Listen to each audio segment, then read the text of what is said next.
ఓం శ్రీ మహాగణాధిపతయే నమః. ఓం శ్రీ మహాసరస్వత్యై నమః. ఓం శ్రీ గురుభ్యో నమః. హరి ఓం. ఓం గణానాం త్వా గణపతిగుం హవామహే కవిం కవీనాముపమశ్రవస్తమం జ్యేష్ఠరాజం బ్రహ్మణాం బ్రహ్మణస్పత ఆనః శృణ్వన్నోతిభిः సేదసాదనం. ఓం ప్రణో దేవీ సరస్వతీ వాజేభిర్వాజినీవతి ధీనామభిత్రియవతు. ఓం నారాయణం పద్మభువం వసిష్ఠం శక్తిం చ తత్పుత్రపరాశరం చ వ్యాసం శుకం గౌడపదం మహాంతం గోవిందయోగీంద్రమథాస్య శిష్యం శ్రీశంకరాచార్యమథాస్య పద్మపాదం చ హస్తామలకం చ శిష్యం తంత్రోటకం వార్తికకారమన్యానస్మద్గురూన్ సంతతమానతోస్మి. శృతిస్మృతిపురాణానామాలయం కరుణాలయం నమామి భగవత్పాదం శంకరం లోకశంకరం. శంకరం శంకరాచార్యం కేశవం బాదరాయణం సూత్రభాష్యకృతౌ వందే భగవంతౌ పునః పునః. ఈశ్వరో గురురాత్మేతి మూర్తిభేద విభాగినే వ్యోమవద్వ్యాప్తదేహాయ దక్షిణామూర్తయే నమః. ఓం నమో బ్రహ్మాదిభ్యః బ్రహ్మ విద్యా సంప్రదాయకర్తృభ్యః వంశఋషిభ్యः మహద్భ్యः నమో గురుభ్యः. సర్వోపప్లవరహితః ప్రజ్ఞానఘనః ప్రత్యగర్థః బ్రహ్మైవాహమస్మి. ఓం పార్థాయ ప్రతిబోధితాం భగవతా నారాయణేన స్వయం వ్యాసేన గ్రహీతాం పురాణమునినా మధ్యే మహాభారతం అద్వైతామృతవర్షిణీం భగవతీమష్టాదశాధ్యాయినీం అంబ త్వామనుసందధామి భగవద్గీతే భవద్వేషిణీం.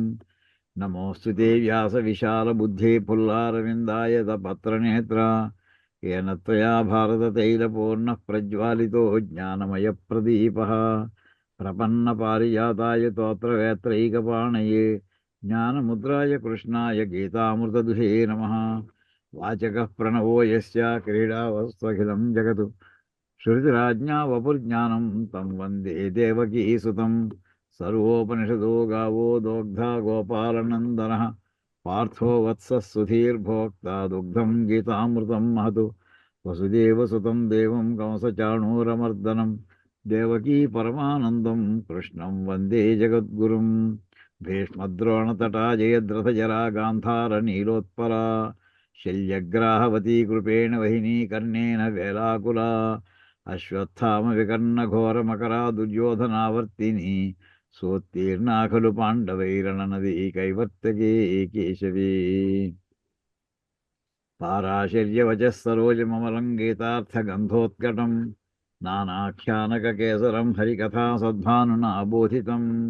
लोके सज्जनषट्पदैरहरः पेपीयमानं मुदा भूयाद्भारतपङ्कजं कलिमलप्रध्वंसि न श्रेयसे. मूकं करोति वाचालं पङ्गुं लङ्घयति गिरिं यत्कृपातमहं वन्दे परमानन्दमाधवं. यं ब्रह्मा वरुणेन्द्ररुद्रमरुतस्तुन्वन्ति दिव्यैस्तवैः वेदैः साङ्गपदक्रमोपनिषदैर्गायन्ति यं सामगाः. ध्यानावस्थित तद्गतेन मनसा यं पश्यन्ति यं योगिनः यस्यान्तं न विदुः सुरासुरगणा देवाय तस्मै नमः. ओं गुरुर्ब्रह्मा गुरुर्विष्णुः गुरुर्देवो महेश्वरः गुरुः साक्षात् परब्रह्म तस्मै श्री गुरवे नमः. అలాగే మన 57 అయిందా చెప్పుకున్నాం. 57 చెప్పాలండి. ఇప్పుడు 50 56 అయిపోయి అది చెప్తాం సార్ చేసి. మనం భగవద్గీతలో 2వ అధ్యాయంలో సాంఖ్యయోగంలో ఉన్నాం. ఎన్ని విధాలుగా చెబితే అర్జునుడు మళ్ళీ యుద్ధానికి సంసిద్ధుడవుతాడో అవన్నీ కూడా అత్యున్నతమైనటువంటి ప్రమాణాలతోటి శ్రీకృష్ణ పరమాత్మ బోధన ప్రారంభించారు. వేదాంతపరంగా సరే జీవుడు అంటే ఎవరు, ఆత్మ అంటే ఎవరు, మొత్తం ఇలాంటి విషయాలన్నీ కూడా చెప్పుకొస్తూ అసలు సంసారాలకి ఈ సుఖాలకి దుఃఖాలకి కారణం ఏంటి, ఆ భేదాలు ఏమిటి, ఎందుకు వస్తుంటాయి, ఇలాంటి వాటన్నిటి కూడా ఉపోద్ఘాతంతో ప్రారంభించి చివరికి మధ్యలో మళ్ళీ లౌకికమైనటువంటి యుక్తులను కూడా చెప్పుకుంటూ వస్తూ ఆ తత్వజ్ఞానానంతని కూడా సంక్షిప్తంగా ఆల్మోస్ట్ చెప్పేయడం అయిపోయింది. అయితే ఇందులో చెప్పినట్టు కృష్ణ పరమాత్మ చెప్పినటువంటి ఒక వాక్యంలో ప్రజ్ఞ అనేటటువంటి పదం రావడంతో వెంటనే స్థితప్రజ్ఞుడు అనేటటువంటి టాపిక్ మీదకి అర్జునుడు మళ్ళీ బుద్ధిని వర్ణించి స్థితప్రజ్ఞస్య కా భాష అంటూ స్థితప్రజ్ఞుడు అంటే పరమాత్మ యందు లగ్నమైనటువంటి మనస్సు కలిగినటువంటి వాడు ఎలా మాట్లాడుతుంటాడు, వాడి ప్రవర్తన ఎలా ఉంటుంది అని ఆ విషయాలు ఎత్తాడు ఆయన. ఈ టాపిక్ ఇంతవరకు చెప్పడం జరగలేదు, కానీ దాన్ని విస్తారంగా కృష్ణ పరమాత్మ చెప్పుకుంటూ వస్తున్నాడు. ఆ చెప్పుకుంటూ వస్తుందంటే ఇంతవరకు మనం చూసాం. దుఃఖేషు అనుద్విగ్నమనా సుఖేషు విగత స్పృహ వేతరాగ భయక్రోధ స్థితధీర్మునిరుచ్యతే. కొన్ని ముందర శ్లోకాలు కూడా గడిచాయి, కానీ ఇక్కడ ఇందులో మనకి చూసేటటువంటిది అడ్జస్ట్ చేస్తా. దుఃఖాలు అంటే కష్టాలు వచ్చినప్పుడు ఆవేదన లేకుండా ఉండడం, సుఖాలు వచ్చినప్పుడు వాటిలో తాదాత్మ్యం చెందిపోకుండా ఉండడం, ఇలాంటి లక్షణాలు ఏవైతే ఉంటాయో రాగము అనురాగము భయము కోపము ఇవన్నీ ఎవరైతే వదిలిపెట్టేసి ఉంటారో అలాంటి వాడిని స్థితప్రజ్ఞుడు అంటారయ్యా అని చెప్పారు. దాని తర్వాత వాక్యం ఇంకా దాని కంటిన్యూషన్ కింద అంత గమ్ముని వదిలిపెట్టట్లేదు చెప్పదలసిన విషయానికి. అక్కడ సుఖాలు దుఃఖాలే కాకుండా మిగతా నార్మల్ కండిషన్స్లో ఆవిడ సుఖము పెద్ద విశేష సుఖము లేదు, విశేష దుఃఖము లేదు. అలాంటి రోజులే మనకి ఎక్కువ ఉంటాయి. మామూలుగా కాలం గడిచిపోతుంది అంటూ ఉంటాం. రోజు సుఖాలే ఉండవు, రోజు దుఃఖాలే ఉండవు. మధ్యలో సామాన్యంగా వెళ్ళిపోతుంది, నార్మల్గా వెళ్ళిపోతుంటుంది. అటువంటిప్పుడు ఎలా ఉంటుంది పరిస్థితి? ఆ మధ్యలో ఉన్న సంధి భాగాన్ని కూడా ఆయన కవర్ చేస్తున్నారు. ఆయన యస్ సర్వత్రానభిస్నేహ తత్తత్ప్రాప్య శుభాశుభం నాభినందతి నద్వేష్టి తస్య ప్రజ్ఞా ప్రతిష్ఠిత. పదవిభాగం యహ సర్వత్ర అనభిస్నేహ తత్ తత్ ప్రాప్య శుభాశుభం న అభినందతి న ద్వేష్టి తస్య ప్రజ్ఞా ప్రతిష్ఠిత. ఈ చిన్న చిన్న పదాలు, చిన్న చిన్న మాటలు, చిన్న చిన్న అర్థాలతోటే, కానీ చాలా ఆచరణలో వచ్చేవాడు ఎంత కఠినమైన పద్ధతిలో మనం చేరతామో మనం అటువంటి వాటిని పొందడానికి అసలు. కానీ సింపుల్గా అసలు విషయం గంభీరంగా ఉండి, పదాలు కూడా గంభీరంగా ఉండి, భాష కూడా గంభీరంగా ఉంటే అసలు ఎవరు దగ్గరికి వెళ్ళలేరు అసలు. ఏమో ఆయన చెప్పేదో చెప్పుకుంటున్నాడు, మాకేం అర్థం అవ్వట్లేదు, అక్కడే వదిలేస్తాం. ఆయన చెప్పింది అర్థమవుతుంది, అర్థం అవ్వలేదని ఎవరు అనలేరు. అంత స్థాయిలో చిన్న వాళ్ళ స్థాయిలో కూడా దిగి ఆయన చెప్పుకొస్తున్నారు కృష్ణ పరమాత్మ ఇక్కడ. ఇక్కడ చూడండి, ఆయన అంటారు యహ ముని. అంత ముందర ముని అనే పదం వాడాడు చూడండి, జ్ఞాపకం చూసాను. ఒక్కసారి వెనకాల శ్లోకం చూడండి, ముని అనే పదం వాడాడు ఇక్కడ. వేతరాగ భయక్రోధ స్థితధీ ముని ఉచ్యతే 56వ శ్లోకంలో. ఆ ముని అనే పదానికి ఇక్కడ మళ్ళీ కంటిన్యూషన్ అనమాట. యహ ముని, యహ అనేప్పుడు ఎవరంటే ఆ ముని. ఏ ముని? అంత ముందర చెప్పిన ముని. అంటే ఎవరైతే వీతరాగ భయక్రోధ, రాగము భయము క్రోధము ఈ మూడు కూడా ఒక్కొక్క మాట వెనకాల ఎంతంత అర్థాలు ఉంటాయో. కోపం ఎప్పుడు వస్తుందండి? వీతరాగ భయ క్రోధ అన్నాడు. క్రోధం ఎప్పుడు వస్తుంది అసలు? క్రోధం దాని మీద ధర్మరాజు చెప్తాడండి. రాజసూయ యాగం అంతా అయిపోయిన తర్వాత అప్పటికి ఇంకా ఈ జోదం సంగతి ఎవరికి ఆలోచన రాలేదు. అంటే ఒక్క క్రోధం అనే మాట కోసం మళ్ళీ ఇప్పుడు కథ చెప్తున్నానండి. ఇప్పుడు ముందర ఇది ఇప్పుడే స్ఫురించి జ్ఞాపకం చెప్దాం అనిపిస్తుంది, చెప్తాను. అక్కడ వదిలిపెట్టేయమన్నాడు ఆయన. వేత రాగ భయక్రోధ అంటే రాగమును భయమును క్రోధమును వదిలిపెట్టి ఎవరైతే ఉంటాడో, ఏ మునైతే ఉంటాడో అతనయ్యా స్థితప్రజ్ఞుడు అంటే అన్నాడు. ఏమిటంటే అంతే, మరి ఏమర్థమైంది అసలు? అందులో కష్టమే ఉంది మామూలుగా అనుకుంటాం, కానీ చూడండి క్రోధం అనే ఒక్క మాట కోసం చెప్తానండి. చాలామంది ఈ కథలు తెలిసి ఉండకపోవచ్చు. అసలు జూదం ఆడడం అనే ప్రస్తావన ఎలా వచ్చింది ధర్మరాజు భారతంలో. రాయసూయాగం అది 15 రోజులు 17 రోజులు ఉండండి, మొత్తం అంతా జరిగిపోయింది. దానికి చేయించినటువంటి ఆయన దగ్గరుండి జయించి సర్వాధ్యక్షుడు ఎవరంటే వ్యాస మహర్షి. ఆయన శిష్యుడు పైల మహర్షి, వైశంపాయనుడు ఇలాంటి మహానుభావులు అందరినీ వేసుకొచ్చి రాజసూయాగం చేయించారు. నభూతో నభవిష్యత్తులో చేయించేశారు వ్యాస మహర్షి. అంతా అయిపోయిన తర్వాత ఇంకా ఒక్కొక్కడే ఇంకా మేము వెళ్ళొస్తాం అని చెప్తూ వెళ్ళిపోతున్నారు. కృష్ణ పరమాత్మ కూడా నేను వెళ్ళొస్తానని చెప్పి ఆయన వెళ్ళిపోయారు. అలా అందరూ వెళ్ళిపోగా ఆఖరి బ్యాచ్లో మిగిలిన వాళ్ళు ఎవరంటే వ్యాస మహర్షి. ఆయన ఆఖరిని సామాను ఈ సృపులు సురవారు అనే శిష్యులు అందరూ కట్టకట్టి పట్టుకెడుతుంటే ఈయన అప్పుడు ఇంట్లోంచి బయలుదేరి ఆయన మార్గం ఆయన వెళ్ళబోతుంటే ఇప్పుడు సామాన్యంగా మన ఇంట్లో ఏదైనా ఫంక్షన్ అయిందనుకోండి, ఒక 50-60 మంది వచ్చారు అనుకుందాం చిన్న సైజు ఫంక్షన్కి, మన ఇంట్లోనే పెట్టేశాం. ఒకవేళ వెళ్ళేసి ఇంట్లోనే మనం ఉంటాం. అందరికీ ఇంట్లో కొంతమంది ఉన్నారు కనుక అందరితోటి మనం రోడ్డు చివరి దాకా వెళ్ళాం. ఆఖరి వాడికి మన ఇంట్లోంచి గుమ్మం దాకా వచ్చి, గుమ్మం నుంచి వీధి గుమ్మం దాకా వచ్చి, వీధి గుమ్మం ఇంకా టైం ఉంటే రోడ్డు బస్ స్టాండ్ దాకా వెళ్తాం మనం. ఇది మామూలు ఈవేళ అదే పని ధర్మరాజు ఆ వేళ చేశాడండి. ఆఖరిని పెడుతున్నాడు వ్యాస మహర్షి. ఇంట్లోంచి బయలుదేరారు. పాండవులు ఉన్నటువంటి ఆ భవనంలోంచి బయలుదేరారు. బయటకు వచ్చిన తర్వాత ఉత్తమ మౌనంగా ఆయన్ని అనుసరించి వెళ్ళడం కదా, ఏదో మాట్లాడాలి కదా అని, తాత ఎలా జరిగిందంటావు ఈ రాజసూయాగం అని అంటూ ఇంకొక మాట అడిగారండి. అసలు అంటే కవులు చెప్పుకుంటూ పెడుతున్నారు బస్ స్టాండ్ దాకా అనుకుందాం, అలాగా వీధి చివరి దాకా. రాజసూయాగం ఈ కాన్సెప్ట్ నాకు ఎలా వచ్చిందంటే, తాత మా నాన్నగారు పాండురాజు స్వర్గలోకం నుంచి నారద మహర్షి చేత నాకు కౌరమించారు. మా అబ్బాయి రాజసూయాగం చేస్తే బాగుంటుంది, అతనితో చెప్పబోయా అని నారద మహర్షితో పాండురాజు చెప్తే, నారద మహర్షి భూలోకానికి వచ్చి ఇంద్రప్రస్థానికి వచ్చి ధర్మరాజుతో చెప్పడం జరిగింది. చెప్పేసి ఆయన వెళ్ళిపోయారు అంతే. ఆ వెళ్ళిపోయే ముందు ఆయన్ని నారద మహర్షిని ధర్మరాజు ఒక ప్రశ్న అడిగట. ఏమండి మీరు చెప్పేది బాగానే ఉంది, చేయమని మా నాన్న చెప్పాడు అంటున్నారు, మీరేమంటారు? మా నాన్న చేయమని చెప్పాడు, మీరు చెప్తున్నారు కరెక్టే, మీ అభిప్రాయం ఏమిటి? దీనివల్ల వచ్చే లాభాలు ఏమిటి, నష్టాలు ఏమిటి అని నాకు చెప్పండి అని అడిగేట నారద మహర్షిని ఆవేళే ధర్మరాజు. ఇది యశప్రదమైంది ఇది. మీ ఇంట్లో ఎన్ని తరాల వాళ్ళు శాశ్వతమైనటువంటి స్వర్గలోకాల్లో ఉంటారో నేను వర్ణించి చెప్పలేనయ్యా. అంత అపూర్వమైనటువంటి యాగం రాజసూయ యాగం. అది పాజిటివ్ సైడ్.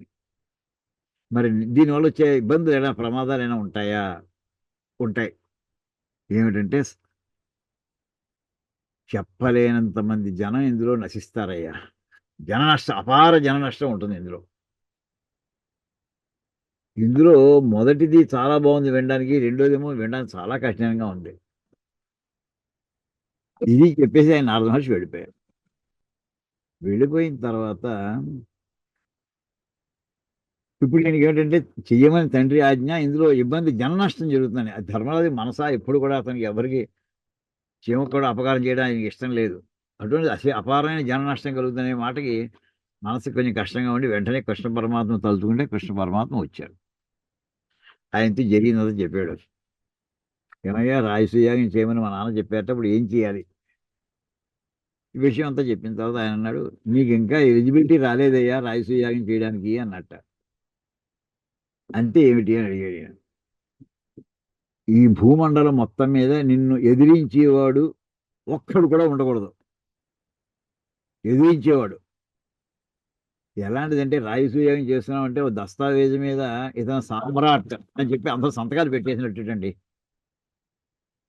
ఆ ఇష్టం లేని వాళ్ళు ఏం చేస్తారంటే యుద్ధం చేస్తారు. అని యుద్ధం చేస్తున్నారంటే నువ్వు అంటే ఇష్టం కాని వాళ్ళే, నీ సామ్రాజ్యాధిపత్యాన్ని అంగీకరించిన వాళ్ళే ఉంటారు. ఇంకా అందరూ ఎవరు ఇంకొక్కడు కూడా మిగలలేదు నీ సామ్రాజ్యాధిపత్యాన్ని ధిక్కరించేవాడు అని ఎప్పుడైతే నిర్ణయం అవుతుందో ఆ వేళకి నీకు ఎలిజిబిలిటీ వచ్చినట్టు అవుతుందయ్యా. అయితే అలా ఎదిరించే వాళ్ళు కొంతమంది ఉన్నారు. అప్పటికే జరాసంధుడు ఉన్నాడు. అతను బీహార్, ఇవాళ మనం చెప్పుకునే బీహారు, అతను మగధ ప్రాంతీయుడు. అక్కడ ఉండి అతను దేశంలో ఉన్నటువంటి రాజులందరినీ కూడా కట్టకట్టి ఓడించి లాక్కుపోయి వీళ్ళని బలి ఇవ్వడానికి సిద్ధంగా కూర్చున్నాడు అతను. అలాంటి వాడు అంటే నీ ఆధిపత్యాన్ని అంగీకరిస్తాడు అతను.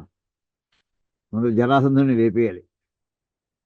వీళ్ళే కాదు, జరాసంధుడు ఒక్కడే కాదు, ఇంకా దేశంలో ఎక్కడెక్కడ ఉన్నారో అన్ని చోట్లకి వెళ్ళి నువ్వు సంధికి ఒప్పుకుంటావా లేకపోతే యుద్ధానికి సిద్ధపడతావా, యుద్ధం చేస్తే యుద్ధంలో ఓడించాలి. ఈ మార్గాలన్నీ చేసుకుంటూ వెళ్ళాలయ్యా. దీనికి టైం పడుతుంది, ఒక ఏడాది కాలం పెట్టుకుందాం ముందు జరాసంధుడి వధతో ప్రారంభించాలి అని చెప్పి జరాసంధుడి వధ అంతా చేశారు. ఒక్కొక్కడు ఒక్కొక్క దిక్కులో వెళ్ళారు. నలుగురు తమ్ముళ్ళని పంపించాడు. ఈ దీక్ష తీసుకున్నాడు ధర్మరాజు. తూర్పు వైపు ఏమో భీముడిని పంపించాడు. అర్జునునేమో ఉత్తరం వైపు పంపించాడు. అంటే ఇవాళ మనం చెప్పుకునేటటువంటి కాశ్మీర్ దాటి తర్వాత ఉజ్బెకిస్తాన్, ఇవన్నీ రష్యా, ఇదంతా ఆర్కిటిక్ దాకా వెళ్ళాడు అర్జునుడు. నకులునేమో పడమటి వైపు పంపించాడు. ఇరాన్, ఇరాక్, సౌదీ అరేబియా దాకా వెళ్ళి రమ్మని. సహదేవుని దక్షిణ భారతానికి పంపించాడు. మిగతా సమయాల్లో అంతా అనంతమైనటువంటి ధనరాశులను పట్టుకొచ్చారు. కుప్పలు కుప్పల కింద పోసేశారు.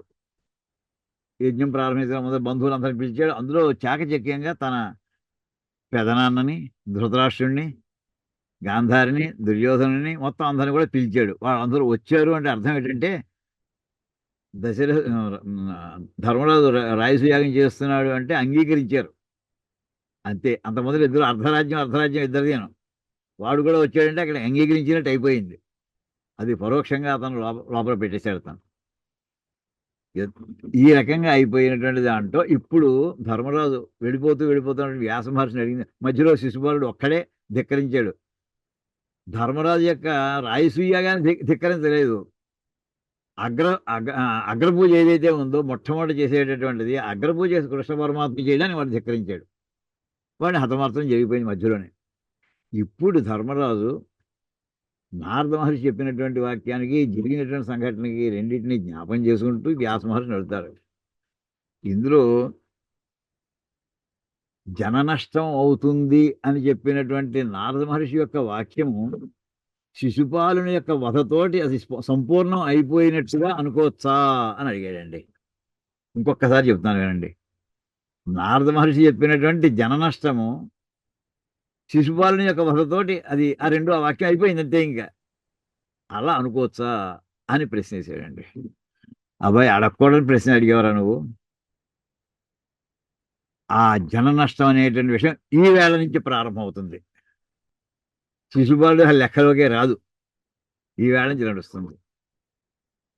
రాయసూయాగం చేసే జన నష్టానికి కాలపరిమితి ఉంది. 13 ఏళ్ల లోపుగా జరుగుతుంది. అది ఈ వేళ వచ్చేస్తున్నా కాదు, 13 ఏళ్ళు దాని టైం. 13 ఏళ్ళలో అపారమైన జన నష్టం వస్తుంది అని చెప్తూ ఇంకొక 2 మాటలు కూడా చెప్పేశాడండి. దీనంతకీ కూడా ప్రతినాయకుడు ఎవరు, విలన్ ఎవరంటే దుర్యోధనుడు కూడా అవుతున్నాడు. అది మాట చెప్పేశాడు. దుర్యోధనస్య అపరాధేన భీమార్జున బలేన చ అన్నాడండి. దుర్యోధనుడు చేయబోయే తప్పుకి ఒక కారణంతో దాన్ని ఎదిరించడానికి భీమార్జున యొక్క బలంతో నువ్వు కారకుడు అవుతావు అపార జన నష్టానికి. ఎవరో కాదు, నువ్వే కారకుడు. ఎలా చేస్తావంటే నువ్వు యుద్ధం చేయలేవని కాదు, తమ్ముళ్ళు ఇద్దరు అడ్డం వేసుకుని నువ్వు యుద్ధం చేస్తావు. నీ మూలాన్ని జన నష్టం అవుతుంది. ఇది 13 ఏళ్ల కాలం. ఇంతకన్నా నేను అడగద్దు, నేను వెళ్ళొస్తాను అని చెప్పి ఆయన వెళ్ళిపోయాడు. ఈ వెళ్ళినటువంటి వాడు వ్యాస మహర్షిని అనుసరిస్తూ వెళ్ళినటువంటి వాడు ఒక్కడే, ధర్మరాజు ఒక్కడే. మిగతా 4 తమ్ముళ్ళు, ద్రౌపది ఇంట్లోనే ఉన్నారు. వాళ్ళు ఆయన వెళ్ళేప్పుడు ఎంత ఆనందంగా వెళ్ళాడో, బ్రహ్మాండంగా రాయసూయాగం జరిగిందని మనసులో సంతోషంగా వెళ్ళినాడు. ఇంట్లోకి అడిగి ఎడుతూ ఏడుపు మొహంతో వచ్చాడు. పాపం చాలా దుఃఖంతో వచ్చాడు. అమ్మ ఎవరో మ్యూట్ చేసుకోండి అమ్మా ప్లీజ్. అందరూ మ్యూట్ చేసుకోండి. అతను మొహం చూసేవాడికి కంగారు పడిపోయారు 5గురు కూడాను. వెంటనే 5గురిని పక్కన పిలిచాడు. మహర్షి ఒక గొప్ప విషయాన్ని చెప్పారు. అపారమైనటువంటి జన నష్టం అవుతుంది. 13 సంవత్సరాలు దాని కాలవీధి కూడా వర్ణించారు ఆయన. ఎవరి మూలానికి జరుగుతుందో కూడా కారణం కూడా చెప్పేశారు ఆయన. అవతల పక్కన దుర్యోధనుడు ఉంటాడు, యువతల పక్కన నా మూలానికి జరుగుతుందని చెప్పేశారు ఆయన. నాకు ఈ జన నష్టం కూడా ఇష్టం లేదు. అందుచేత జన నష్టం ఎందుకు వల్ల వస్తుంది? యుద్ధం వల్ల వస్తుంది. ఇప్పుడు వస్తుందండి. ఈ శ్లోకానికి మనం చెప్పిన దానికి పదానికి, ఒక్క పదానికి సంబంధం ఇక్కడ వస్తుందండి. యుద్ధం ఎప్పుడు వస్తుంది అసలు? యుద్ధం ఎప్పుడు కూడా ఇద్దరు ఉన్నప్పుడు ఒకడు ఒక వస్తువుని అడిగాడు అనుకుందాం రెండో వాడిని, వాడు ఇవ్వను అని అంటే గొడవ ప్రారంభమవుతుంది. ఇవ్వను అంటేను ఎందుకు ఇవ్వవు అని ప్రారంభిస్తాడు, గొడవ ప్రారంభమవుతుంది. చిలికి గాలివాన కింద అవుతుంది. అందుచేత ఇప్పుడు నేను ఏం చేస్తున్నానంటే ఈ వేళ నుంచి 13 సంవత్సరాలు నేను ఎవడు ఏది అడిగితే అది కాదనకుండా ఇస్తూనే ఉంటాను నేను, గొడవ రాకుండా ఉండడం కోసమని. మొదటి వాక్యం. రెండోది, నాకు కోపం రావచ్చు అవతలవాడి మీద, వాడు అడిగితేనే యుద్ధం రావక్కర్లేదు, నాకు కోపం వచ్చి నేను యుద్ధం చేయొచ్చు. అందుచేత ఈ వేళ నుంచి నేను 13 సంవత్సరాలు క్రోధానికి వశుడిని కాను అని ప్రతిజ్ఞ చేస్తున్నాను అని చెప్పి ఆ మహానుభావుడు ఆ వేళ 2 ప్రతిజ్ఞలు చేశారండి ధర్మరాజు. ఏ ఉద్దేశంతో జన నష్టం అవ్వకూడదని. కానీ దురదృష్టవశాత్తు కాలం యొక్క మహిమూలని ఈ రెండే జన నష్టానికి కారణమయ్యాయి. ఈ రెండే కారణమయ్యాయి. ఇతను 13 ఏళ్ళు ఏది అడిగితే చేస్తాన్నాడు, జోదానికి రా వెళ్ళవలసి వచ్చింది. ఇంచేత బయట వాడు చెప్పాడు అందరితోటిను, తనకు తెలుసును, తన 5 6 తెలుసును. ప్రతిజ్ఞ చేశాడు. ఇప్పుడు అందులో ఒక ప్రతిజ్ఞ ఏంటంటే అవతల ఏది అడిగితే చేస్తూనే ఉంటాను. దాని మూలానే అతను జోదానికి వెళ్ళవలసి వచ్చిందండి. రెండోది, కోపం తెచ్చుకోను. అక్కడ వస్త్రాపహరణ అవుతుండే కోపం రాకుండా ఏ మొగాడిగానే ఉంటుందండి. ఆయన నిగ్రహించుకోగలిగాడండి, అది విషయం. నిగ్రహించుకోగలిగాడు. ఆ తర్వాత ఆ సమయంలో భీముడు ఏమిటి అసలు ఎలా ఆడుతున్నావు అసలు, ఆ 2 చేతులు కూడా అతను మాట అంటాడండి, గాడిపోయిలో చెక్కపేడు ఎట్టుకొచ్చి కాల్చేయని 2 చేతులు అంటాడండి ధర్మరాజుని. గాడిపోయిలో భగభగా మాడుతున్నటువంటి జ్వాలలతో మండిపోతున్నటువంటి చెక్కపేళ్ళు ఎట్టుకొచ్చి ఏ చేతులతో పాచికలేసి మమ్మల్ని అందరూ దౌర్భాగ్య స్థితి తీసుకొచ్చావు, ఆ ద్రౌపదికి ఈ స్థితి తీసుకొచ్చావు, ఆ 2 చేతులు అంటించేస్తానికి కూడా అంత భీషణమైనటువంటి భయంకరమైన పదాలు కూడా వాడాడు. అయినా కోపం తెచ్చుకోలేదండి. కారణం ఏంటి, అతను చేసినటువంటి క్రోధానికి ఎంత భయంకర పరిస్థితి అండి అసలు అది. ఏ హ్యూమన్ బీయింగ్ అయినా అసలు మామూలుగా తట్టుకోగలడు అసలు ఆ అవమానాన్ని. ఇక్కడ కృష్ణ పరమాత్మ ఆ వేతరాగ భయ క్రోధ అనే మాట ఇది రెండోది. ఇంకొకసారి జరిగిందండి. కీచకుడు మనకి ఇందులో చూసా, అవి తన్నేడండి పట్టుకుని, కిక్కింగే లిటరల్లీ రోడ్డు మీద తన్నుకుంటూ వచ్చాడు. సభలో తన్నాడు, విరాటరాజు సభలో. చెమటలు పట్టేస్తున్నాయి ధర్మరాజుకి. ఆమె తన్నుకుంటూ వస్తుంది కోపం. అణుచుకున్నాడండి.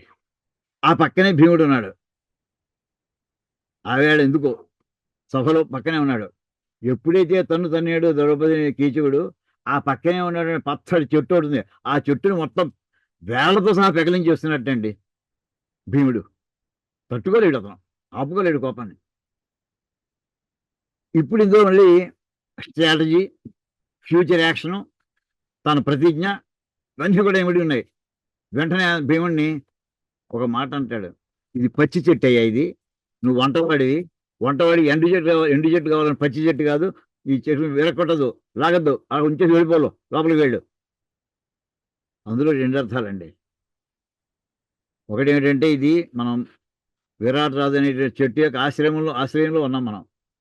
ఈ చెట్టుని ఇప్పుడు మనం ఇక్కడ భేసం చేసావో, ఆ వేళకి చెట్లు పీకి యుద్ధం చేసేటటువంటి వాళ్ళు ఇద్దరండి. బలరాముడు ఒకడు, భీముడు ఒకడుట. బలరాముడు ఇక్కడ ఉండే పరిస్థితి లేదు కనుక ఈజీగా గుర్తుపట్టేసాడు భీముడు చేసుంటాడు అని. ఆ మాట చూసుకోవాలి. ఈ పక్క అది కూడా అంత కోపానికి కారణమైనటువంటి సన్నివేశం అయినా సరే ఆపుకున్నాడండి. అంటే ఒక్క మాట ఇక్కడ వేత రాగ భయ క్రోధ అనే దానికి ఎంత కఠోరమైనటువంటి అనుశాసనం ఉండాలో చూసుకోండి. ఆ మాట తేలిగ్గా కనిపిస్తుంది మనకి.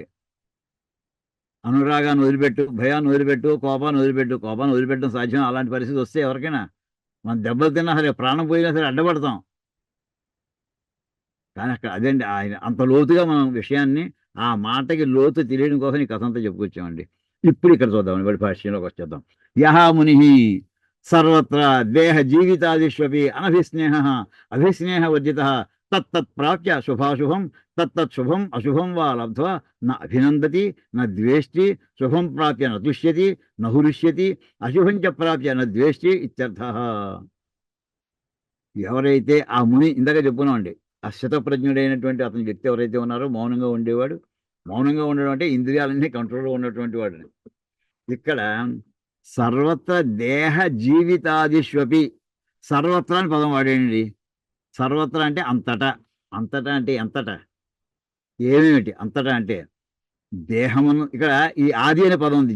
దేహ జీవిత ఆదిషు అపి అంటే దేహము, శరీరం మీద, జీవితం బ్రతకడం మీద, ఇంకా ఎన్నున్నాయో ఇంకా అవన్నీ కూడా అపి వాటన్నిటి ఎందు కూడా అనభిస్నేహ అభిస్నేహవర్జిత, వాటి మీద స్నేహము లేకుండా ఉండుట. స్నేహం అనే మాటకి రెండు అర్థాలు ఉన్నాయండి. ఒకటి స్నేహం అంటే మామూలుగా మనం ఫ్రెండ్షిప్ అని అర్థం చెప్పడం. రెండోది స్నేహం అంటే నూనె, జిడ్డు. స్నేహం అంటే నూనె అని అర్థం అండి. స్నేహధారవత్ అంటాడు. మామూలుగా స్నేహం ఎలా ఉండాలంటే నూనె ధారలా ఉండాలట, నీళ్ళ ధారలా ఉండకూడదట. నీళ్లు ధార కింద పోస్తున్నా కానీ మధ్యలో బిందువుకి మధ్యలో కొంచెం కొంచెం చిన్న చిన్న బ్రేక్ ఉన్నట్టు కనిపిస్తుందండి. నూనె ధార కింద పోసేసిన పెద్ద షీట్లో వస్తుంది అది. అలా ఉండాలట అభిమానం. ఆ రకమైన దీన్ని మామూలు మనం ఇక్కడ జిడ్డు అని అర్థం చేసుకుంటే దేహమునందు జిడ్డు వద్దు, అంటే దాంతో అతుక్కోకు. అది అతుక్కుంటుంటే ఆ జిడ్డు అవ్వదు గమని. దేహమునందు ఆ రకమైనటువంటి ఆ లాలస వద్దు. ఏదో ఇంకా జీవించాలి, ఇంకా ఏదో కొన్ని పొందలేదు, ఇంకా పొందవలసి మిగిలిపోయి, అదే ఇంకా కాలం మన సుదీర్ఘమైన కాలం కావాలి, ఏమో వద్దయ్యా. దేహమునందు కానీ ఇంకా జీవించాలని వాటి ఎందు కూడా ఏ రకమైనటువంటి మమకారం లేకుండా ఉండాలి. తత్తత్ ప్రాప్య, అయితే అలా ఉండి నడుస్తుంది కాలక్షేమం. ప్రాణం పోవాలని కోరుకోవట్లేదు, అలాగ బతకాలని పెద్ద ఎక్కువ దానికి బతికి తీరాలని కోరుకోవట్లేదు. శరీరాన్ని మామూలు ఎలా ఉందో అలా నడిపిస్తున్నాడు. అలా నడుస్తుంటే తత్తత్ ప్రాప్య శుభాశుభం, ఏదేది శుభాశుభాలు వస్తుంటాయో వాటన్నిటిని దానివల్ల శుభం జరిగిందో అది ఎలా వస్తుందంటే అది ఆనందదాయకంగా ఉంటుంది. అశుభం అయిందనుకోండి అది దుఃఖకారకం అవుతుంటుంది. తత్తత్ శుభం, ఆయా శుభాలను కానీ, అశుభం వా అశుభాలను కానీ, సుఖాలను కానీ, కష్టాలను కానీ లబ్ధవా పొంది, ఇప్పుడు రెండింటికి ఒకే రకమైన ఫీలింగ్ ఉండదు. శుభం పొందినప్పుడు నా అభినందతి, ఎక్కువ ఆనందించడు, నా ద్వేష్టి. దాని అంటే అశుభం వస్తే బా ఎందుకు వచ్చిందిరా బాబు, వీడెక్కడ దొరికేటరా మనకి, ఇలా తిట్టుకోవడం జరుగుతుంది. ఒక వ్యక్తినో ఒక సన్నివేశానో తిట్టుకోవడం జరుగుతుంది ఆ కష్టంలో. నా ద్వేషించడు, అటు వస్తే ఆనందించడు, ఇటు ద్వేషించడు. అంటే ఇంకా వివరంగా చెప్తున్నారు. శుభం ప్రాప్య నా తుష్యతి నా హృష్యతి, శుభాన్ని పొంది తుష్యతి అనే పదం, తుష్ అనేది సంతోషము, సంతోషాన్ని పొందడు, పొంగిపోడు అనమాట. నా హృష్యతి, ఆ హర్షాతిరేకంలో ఇంకా అందులో కొట్టుకుపోడు. హృష్యతి అనే పదం హర్షం అనే పదానికి, తుష్యతి అనేది సంతోషం అనే పదానికి, రెండు కూడా కింద పదాలు అవి. అదే ఎత్త ఇప్పుడు శుభం వచ్చినప్పుడు అశుభం చ ప్రాప్య, అశుభాన్ని పొందితే నా ద్వేషించడు ఇత్యర్థ. అంటే వాడికి శుభాశుభాలు రెండు వస్తే అలా నిమిత్త మాత్రంగా చూస్తూ ఉంటాడు అంతే. శరీరాన్ని అంటే ఇప్పుడు దేనికి దేహములకు ఏమైనా కష్టం వచ్చినా సరే, తన జీవికకి ఏమైనా కష్టం వచ్చినా సరే, ఉద్యోగంలో తీసేశారండి, కష్టం కలగదా, బాధ ఏదా, రేపు పొద్దున్న ఎలా వెళుతుందని ఫీలింగ్ ఉండదా? ఇవాళ సాఫ్ట్వేర్ వాడి పరిస్థితులు అన్నీ ఎలా ఉన్నాయండి.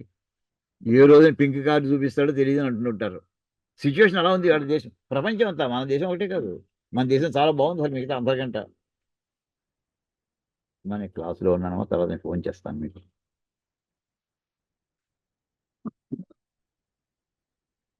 అది బాధ ఏదా, అది కూడా దాటి ఉండాలి. ఏమైందిట, బతకలేమా అనే పరిస్థితిలోకి వెళ్ళాడండి.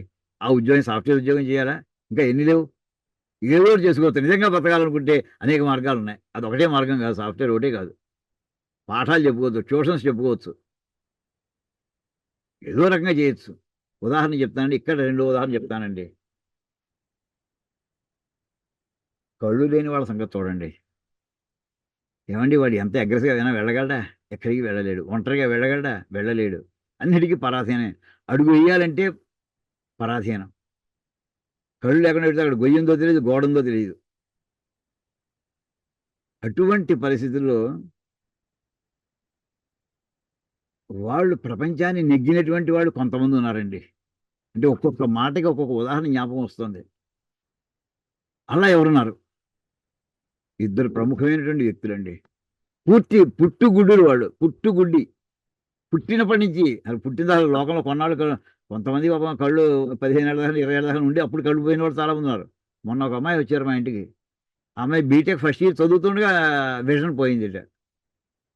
ఇప్పుడు అమ్మాయి అలాగే పట్టుదల కొద్దీ కాంపిటేటివ్ ఎగ్జామ్స్ పాస్ అయింది. ఇప్పుడు పంజాబ్ నేషనల్ బ్యాంక్ ఇంకో దాంట్లో ఎందులో పనిచేస్తుంది, సివిల్ సర్వీస్లో పనిచేస్తుంది అమ్మాయి, పట్టుదల కొద్దీ. అలాంటి వాళ్ళు గంగేశ్వర స్వామి గంగేశ్వరానంద ఆయన కథ అయోధ్య చెప్పుకుంటారు అమ్మా. అయోధ్య కేసులోనికి ఆయన రామభద్రాచార్య ఉమ్. ఇద్దరు ప్రముఖమైనటువంటి ఉదాహరణ అండి. ఏమైందిట కళ్ళు లేకపోతే, అది ఎందుకంటే ఏమవుతుందిట ఉద్యోగం లేకపోతే ఏమవుతుంది, ఇలా ఈ జీవితం కళ్ళు లేకపోతే ఏమైందిట అనుకుని వాళ్ళు బయలుదేరారండి. మనం కళ్ళున్నా మనం ఎవరు సాధించలేని ఘన విజయాలు సాధించారు. ఆ మహానుభావుని స్మరించడం కూడా మనకి భగవద్గీతలో భాగం అనుకుందామండి. కాసేపు చెప్తాను, ఒక మాట చెప్తాను. ఆ పేరు విని ఉండకపోవచ్చు మీరు. గంగేశ్వర స్వామి గంగేశ్వరానంద. ఆయన సుమారు 1860లో పుట్టారండి. 1860, 1960 కాదు, గుర్తెట్టుకోండి. 1962లోనో 63లోనో పోయారండి సుమారుగా. 100 ఏళ్ళు పైన జీవించారు ఆయన. లాహోర్లో పుట్టారు. అప్పుడు అఖండ భారతం, ఇది అన్డివైడెడ్ ఇండియా. లాహోర్ ఇవాళ పాకిస్తాన్లో ఉంది. అది పుట్టుగుడ్డి, ఎందుకు పనిచేయడం అని చెప్పి వేద పాఠశాలలో పడేసేటండి ఆ పిల్లవాడిని పట్టుకెళ్ళి. తల్లిదండ్రులు వాడు చేయగలిగింది ఏంటంటే, వాళ్ళు ఏదో చదువుకుంటూ ఉంటాడు, మంత్రాలు చదువుకుంటే ఏదో వాడు ఎవరో దానం చేయబోతారా ఏదో అలాంటి ఉద్దేశంతో పెట్టుకుని ఉంటారు. కళ్ళు లేదు ఎక్కడ పెడతాడు వీడు, అవధ్యుడు కదా అనేది అనుకుని ఉంటారు. 4 మంత్రాలు చదివితే ఎవరో ఇవ్వబోతారా అనుకున్నారు. సూక్ష్మగ్రాహి పిల్లవాడు. శుక్లయజుర్వేది వాళ్ళ వాళ్ళ వాళ్ళ గోత్రాలుగా అది వస్తుంది.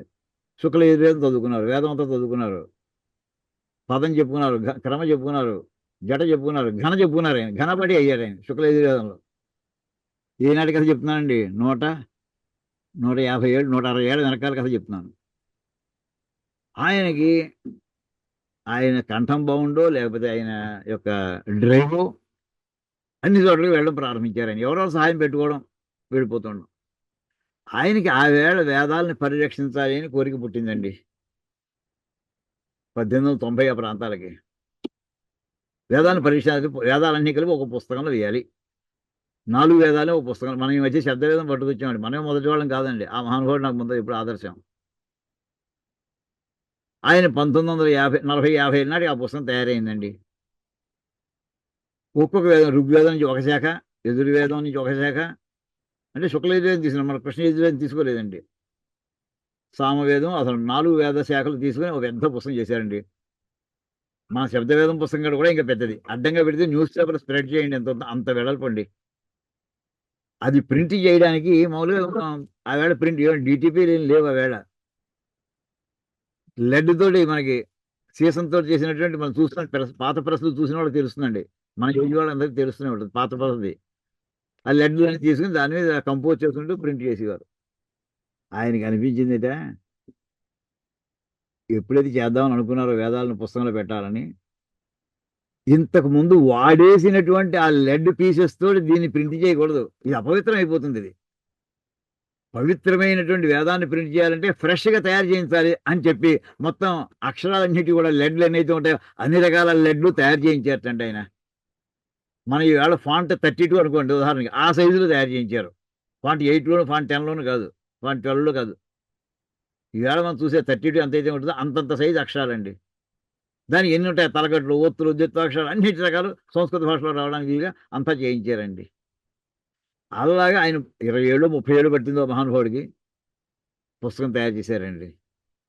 తయారు చేసిందా ఏమనుకున్నది, ఇది మన భారతదేశం ఒక్కదాంట్లో ఉంటే సరిపోదు, ఇది విశ్వానికి సంబంధించినటువంటి సంపద అని చెప్పి ఆయన ఈ పుస్తకాలు 1000 కాపీలను వేయించి ఒక్కొక్క దేశంలో ప్రతి దేశ రాజధానిలోని ఈ పుస్తకం అక్కడ ప్రధానమైనటువంటి దేవాలయాలు ఉండవలసిందే అని చెప్పి ఆయన కుర్రాన్ని 2-3 శిష్యులను పెట్టుకుని 80 దేశాలు వెళ్ళారండి. ఆయన 80 దేశాల్లో రాజధానుల్లో ఈ పుస్తకాన్ని ప్రతిష్ఠ చేసి వచ్చారు ఆయన. కళ్ళు లేకపోతే అడ్డం వచ్చింది ఆయనకేమన్నా. ఢిల్లీలో మనకి లక్ష్మీనారాయణ టెంపుల్ చాలా ఫేమస్ అండి. దాని గుమ్మంలో వెళుతుంటే మీకు అక్కడ స్తంభం ఎదుర్కొని మొట్టమొదటి గేట్లో గ్లాస్ ఛాంబర్ ఉంటుంది, అందులో ఉంటుంది ఆ పుస్తకం. ఎంతమంది ఇంట్లో పెట్టిన హైదరాబాద్లో వైఎంసీ దగ్గర ఒక ఆయన ఉండేవారండి, వాళ్ళతో ఉండేది. నేను వెళ్ళాను, చూశాను. నేను పూనా వెళ్ళాను, నాగపూర్లో ఇక్కడ బొంబాయిలో చూశాను. ఒక ఇంట్లో వాళ్ళతో డైరెక్ట్ పెట్టి కూర్చున్నారు ఆయన. ఎందుకు చెప్తున్నానంటేనండి, వాడు కావాలనుకుంటే ఇది లేకపోతే దేహం మీద వాళ్ళకి పెద్ద శ్రద్ధ అక్కర్లేదు, జీవించాలనే కోరిక ఏం లేదు, కానీ ఏదో సాధించాలి. ఏమిటి పొందాలంటే శుభం, చూడండి, శుభం ప్రాప్యన తుష్యతి నహురుష్యతి, ఆయన కర్తవ్యంగా చేశారండి. అది చెప్తున్నది. ఇది చేయాలి, చేయడం మన ధర్మం. మనం చెబితే ఎవరు చేస్తారు? అశుభం ప్రాప్య నా ద్వేష్టి, తస్య ఏవం హర్ష విషాద వర్జితస్య వివేక ప్రజ్ఞ ప్రతిష్ఠిత భవతి.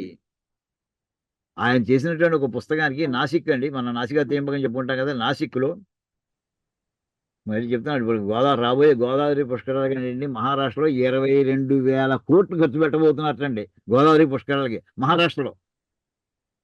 అందులో నాసిక్ని అపూర్వంగా తీర్చిదిద్దబోతున్నట్ట. అక్కడ జరిగింది ఏంటంటేనండి, ఇప్పుడు ఈ పుస్తకం ఏదైతే ఉందో, ఈ 4 వేదాల పుస్తకం, దానికో దేవాలయం కట్టారండి. సామాన్యం బిర్లా టెంపుల్ అంటాం, లేదా ఇంకో వెంకటేశ్వర గుడి అంటాం, ఇంకోటి అంటాం, ఇంకోటి అంటాం. ఎక్కడికి వెళ్ళినా గర్భగుడిలో ఏముంటుందండి, ఒక వెంకటేశ్వరం ఉంటుంది. అది శ్రీరాముడి విగ్రహం, సీతారాముడి విగ్రహాలు ఉంటాయి. శివాలయం అయితే శివుడి యొక్క పానుపట్టంతో శివలింగం ఉంటుంది. కానీ ఆ మందిరంలోనండి వేదం పుస్తకం గర్భగుడిలో పెట్టారండి. ఎలా పెట్టారంటే దానికి ఈ మామూలు ఈ ప్రింట్ అయిన పుస్తకం ఒకటి, పాలరాతిది ఒక పాలరాతిని పుస్తకం కింద చెక్కించారండి. ఇచ్చినటువంటి పుస్తకం ఓపెన్ అయ్యి ఉందనుకోండి, ఉదాహరణ చూపిస్తాను మీకు. ఇలా పుస్తకం ఉంటే పుస్తకాన్ని ఇలా విప్పినట్టుగా ఈ షేపులో ఉండేట్టుగా పుస్తకం తయారు చేశారండి. పాలరాతి 6 అడుగులు పొడుగండి. మళ్ళీ అడ్డంగా 2 పక్కల అంటే 3 పేజీ, 3 అడుగులు ఎడం పక్క పేజీ, 3 అడుగులు కుడిపక్క పేజీ అండి. అంత సైజు పుస్తకం షేపులో పాలరాతి చెక్కించారండి. దాని మీద సంస్కృతంలో ఋగ్వేదంలో కొటేషన్ అండి. ఆ కొటేషన్ ఏంటంటే, హే పరమాత్మ, సోపాయనో భవ అని వాక్యం వస్తుందండి. ఒక తండ్రి ఒక ఊరి నుంచి ఇంకో ఊరు వెళ్ళారు అనుకుంటే, ఇంట్లో చిన్నపిల్లలు ఉన్నారు, 2 ఏళ్ల పిల్లలు, 3 ఏళ్ల పిల్లలు, అలాంటి వాళ్ళు ఉన్నారు అనుకోండి. ఆయన ఊరి నుంచి వచ్చేప్పుడు ఎలా వస్తాడండి? ఆయన పని పూర్తి చేసి వచ్చేసి ఖాళీగా వచ్చేస్తాడా? లేదు. ఇంటికి వెళ్తుంటే పిల్లలకి వాళ్ళు అడగాలని వాళ్ళకి తెలియదు బాబు, అంత చిన్న వయసులో. ఆ పిల్లలకి ఏమి ఇస్తే వాళ్ళకి ఆనందం కలుగుతుందో అలాగా ఏదో బహుమతి పట్టుకొస్తాడు. ఆడుకుని మనకి ఏదో ఇవాళ కారులో బొమ్మలో ఏమో ఇవాళ పట్టుకొస్తుంటాం, చిన్న చిన్న టాయ్స్ అవి.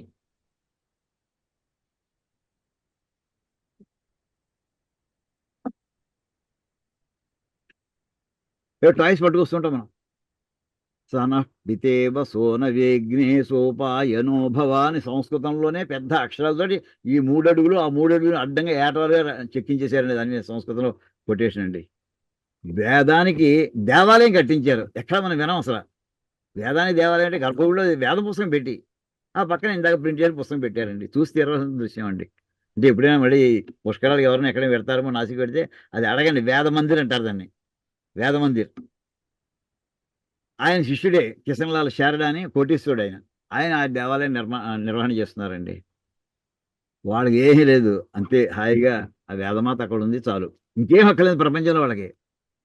అది చెప్తున్నానంటే వాళ్ళకి దేహమునందు కానీ జీవితమునందు గాను వాళ్ళకి అనభిస్నేహ, అంటే వాళ్ళని జీవించారండి. ఈ వాక్యం ఇక్కడ మనకి పరమాత్మ ఏ వాక్యాలైతే ఏ పదాలైతే చెప్తున్నాడో వాడిని వాళ్ళు జీవించారు, వాళ్ళు జీవిస్తున్నారు ఇంకా వాళ్ళు. తస్య ఏవం హర్ష విషాద వర్జితస్య వివేక ప్రజ్ఞ ప్రతిష్ఠిత భవతి. వాళ్ళయ్యా స్థితప్రజ్ఞులు అంటే అంటూ ఇక్కడికి మనం ఈ వాక్యాన్ని మళ్ళీ మనం ఈ శ్లోకం కూడా చెప్పుకున్నామండి. తర్వాత కించ, ఇంతే కాదయ్యా, అయితే మనలాంటి వాళ్ళు మరి వెంటనే ఆ స్థాయికి వెళ్ళిపోగలరా? వెళ్ళలేరయ్యా, ఎవరికీ సాధ్యం కాదు. ప్రయత్నం చేయాలి. సాధన ఒక జన్మ కాదు, కొన్ని వందల జన్మలు అవుతాయి. కానీ ప్రారంభించి ఎక్కడో you want to have some small beginning, that beginning may be small but essential beginning. యదా సంహరతే చాయం కూర్మోంగానీవ సర్వశః ఇంద్రియాణీంద్రియార్థేభ్యస్తస్య ప్రజ్ఞా ప్రతిష్ఠిత. ఇది మామూలుగా అంత ఇంద్రియాలు గమ్ముని లొంగిపోతాయా? ఎలా మనుషులు అవి లొంగదీస్తాయి మనని అంటూ అక్కడ పదవిభాగం యదా సంహరతే చ అయం కూర్మ అంగాని ఇవ సర్వశః ఇంద్రియాణి ఇంద్రియార్థేభ్య తస్య ప్రజ్ఞా ప్రతిష్ఠిత. భాష్యం చూద్దామండి. యదా సంహరతే, మనకి యదా అంటే ఎప్పుడైతే, సంహరతే ఇక్కడ సంస్కృతంలో ఉపసర్గల యొక్క ప్రయోగం ఒకటి ఇక్కడ చక్కగా జ్ఞాపకం ఉంచుకోవాలండి. అసలు పదం ఒకటే ఉంటుంది, దాని ముందర అటాచ్ చేసేటటువంటి అక్షరాలని ఉపసర్గలు అంటారు. హారము అనే పదం ఉందనుకోండి, ఈ ఈ హారం అంటే మామూలుగా మనం గారెలండి మెడ వేసిన దండ అనుకుంటాం. బంగారపుది కావచ్చు, వెండిది కావచ్చు, పూలది కావచ్చు, ఏదైనా కావచ్చు. కాదండి. ఆ హారం అనే పదానికి ముందర ఏం అక్షరం ఉంది చూడమంటారు. అది ఆ పెట్టామనుకోండి ఆహారం అయింది. ఆహారం అంటే దండ కాదు. ఏ సంబంధం లేదు దండకిను ఆహారానికిను. అది ఆ అనేది అక్కడ ఉపసర్గ. వి పెట్టామని ఆ తీసేసి వి పెట్టామనుకోండి విహారము, తిరగడం అనే అర్థం వస్తుంది. హారం అదే. విహారం అంటే తిరగడం అనే అర్థం వచ్చిందండి. సంహారము అంటే సంహరించుట, వధించుట అనే అర్థం వస్తుందండి. ఇలా రకరకాల మారిపోతాయి. ఇక్కడ ఎందుకు చెప్తున్నానంటే సంహరతి. సంహరతి అంటే ఉపసంహరతే అని అర్థం అండి. ఉపసంహరణ అంటే ఉపసంహరించుకొనుట. ఉపసంహరించుకోవడం అంటే ఒక మంత్రాన్ని ప్రయోగించాడు భాష్యకారుడు. అతని మీద మామూలుగా అశ్వత్థామ చూడండి, బ్రహ్మశిరోనామకాస్త్రాన్ని ప్రయోగించాడు. దాన్ని ఎదుర్కోవడానికి ఎవరు కాదు అంటే అర్జునుడు ప్రయోగించాడు. మళ్ళీ ఇంకో బ్రహ్మశిరోనామకాస్త్రం ఇతను దాని మీద ప్రయోగించాడు. ఆ రెండు కలిసి కొట్టుకుంటున్నాయండి. ఎక్కడ జరుగుతుంది ఇది? వ్యాస మహర్షి ఆశ్రమం దగ్గర జరుగుతోంది. వ్యాస మహర్షి ఆశ్రమం దగ్గర ఇంకా వాళ్ళు లొంగిపోలేదు అశ్వత్థామ. అప్పుడు ఆయన ఇద్దరిని చెడమడబడి తిట్టేశాడు ఆయన, అశ్వత్థామని అర్జునుడిని. అర్జునుడు అయ్యా నేను రెడీగా ఉన్నాను ఉపసంహరించుకోవడానికి. అయితే నేను ఉపసంహరిస్తే అతను వేసినటువంటి అతని అస్త్రం నన్ను వచ్చి మమ్మల్ని బాధిస్తుంది, సర్వనాశనం చేస్తుంది క్షణకాలంలో. అది మమ్మల్ని రక్షించేట్లా మీరు చెప్పండి. అతన్ని ఉపసంహరించు, అతను చెప్పండి, నాది నేను ఉపసంహరించుకుంటాను. అక్కడ వాడిన పదం ఉపసంహరణ. ఉపసంహరించుకోవడం అంటే విడ్రా చేయడం అని. విడ్రా చేయడం చంపడానికి కాదండి అక్కడ అర్థం. ఆ అశ్వత్థామ వెంటనే వ్యాసమహర్షి చెప్పారు, నీ అస్త్రాన్ని వెనక్కి విడ్రా చేసుకోమని. నాకు చేత కాదండి అన్నాడు. ప్రయోగించడం చేతనం తప్ప ఉపసంహరించుకోవడం చేత కాదన్నాడు. అంత చేతగాని వాడు ఎందుకు ప్రయోగించావు అసలు నువ్వు? నీ అస్త్రం చెప్పినప్పుడు ఇలాగే వాడస్తం చెప్పారా మీ గురుగారు, మీ నాన్నగారు? చేత కాకపోతే వేయకుండా ఉండవలసింది. ఇప్పుడు అనుమతి అర్జునుడికి, నీది కూడా అస్త్రాన్ని ఉపసంహరిస్తాడు అని చెప్పి ఆయన అనుమతి తీసుకుని వ్యాస మహర్షి అర్జునుడితో, నీ అస్త్రాన్ని ముందు నువ్వు ఉపసంహరించుకో, అశ్వత్థామ అస్త్రాన్ని కూడా నువ్వు ఉపసంహరించుకో, నీకు అనుమతి లభించింది. అక్కడ ఉపసంహరణ అంటే సంహారం కాదండి, అక్కడ విడ్రా చేయడం. ఇలాగా ఈ ఉపసర్గాలన్నీ కూడా అర్థాలు మారిపోతుంటాయి. దాంతో పదం కలిసినప్పుడు హారం అనే పదమే అర్థాలు మారిపోతుంటాయి. జాగ్రత్తగా చూస్తుంటుంది అక్కడ ఏముందో. యథా సంహరతే. సంహరతే అంటే ఉపసంహరించుకునుట అని అర్థం అండి. యథా సంహరతే సమ్యక్. సమ్యక్ అంటే బాగా ఉపసంహరించదు, అది ఏమాత్రం అందులో లేశం కూడా మిగలకూడదు. అయం జ్ఞాననిష్టాయాం ప్రవృత్త యతి కూర్మ. ఇక్కడ పదం తప్పుపడిందండి. ఇది ఈ ఈ పుస్తకం అంటే దిద్దుకోండి. అంగానీవ, ఇక్కడ జ్ఞా పడింది, దీ పడిందండి నా దగ్గర ఉన్న పుస్తకంలో, తప్పది. అంగానీవ, కూర్మోంగానీవ. ఇక్కడ జ్ఞా కాదు, జ్ఞా కింద గావతు ఉండాలి, దీ బదులు నీ ఉండాలి. మీ దగ్గర అటువంటి పుస్తకం ఉంటే అందులో కరెక్షన్ చేసుకోండి. అంగానీవ సర్వశ యథా కూర్మ భయాత్ స్వాని అంగాని ఉపసంహరతి. కూర్మం అంటే మన తాబేరు, దానికి భయం కలిగితే, తన ప్రాణభయం వస్తుందని అనుమానం వస్తే అది వెంటనే ఏం చేస్తున్నా, తన శరీరంలో అవయవాలను కొంచెం కొంచెం బయటికి తలకాయ బయటకు కనిపిస్తుంది. ఆ డెప్ప ఏదైతే ఉంటుందో ఆ డెప్ప కంట బయటకు వచ్చి ఉంటుంది. దాని ముందర 2 కాళ్ళు ముందరకు వచ్చి ఉంటాయి, వెనక 2 కాళ్ళు కూడా ఆ డెప్ప కింద బయటకు వచ్చి ఉంటాయి. ఒక్కసారి ఏం చేస్తుందంటే తల శిరస్సుని ఇవన్నీ కూడా లోపలికి విడ్డ్రా చేసుకుంటుందండి. దాన్ని ఇంకా డెప్ప మీద ఏమి గుణపంతో కొట్టినా కానీ పగలదు. అది గుణపంతో కొట్టినా పగలదు. దానికి రక్షణ కోసం అలా చేసుకుంటుందండి. అలాగా యథా కూర్మ భయాత్ స్వాని అంగాని ఉపసంహరతి. ఏ విధంగా అయితే తాబేలు భయం వలన తన శరీరంలో అవయవాలని ఉపసంహరించుకుంటుందో, సర్వత ఏవం జ్ఞాననిష్ట.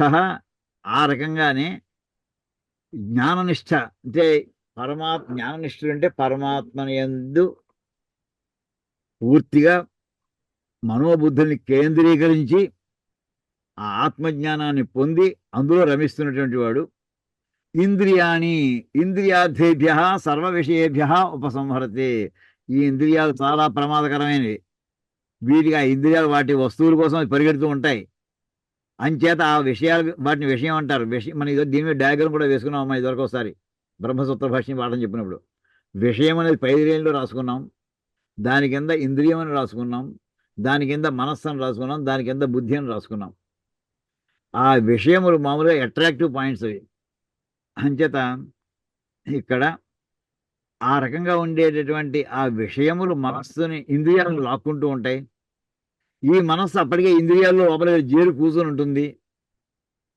అది ఆ జ్ఞాన నిష్ఠ ఉన్నటువంటి వాడు ఏం చేయాలంటే వెంటనే తన యొక్క ఆ నిష్ఠలో తన యొక్క అటెన్షన్ డిస్టర్బ్ అవ్వకుండా ఇంద్రియములను ఆ విషయముల నుండి వాటికి ఇష్టమైనటువంటి ఏ విషయాలు అయితే ఉన్నాయో ఆ విషయాల వైపు వెళ్లకుండా ఇంద్రియాలని వెనక్కి విత్డ్రా చేసుకుంటాటండి.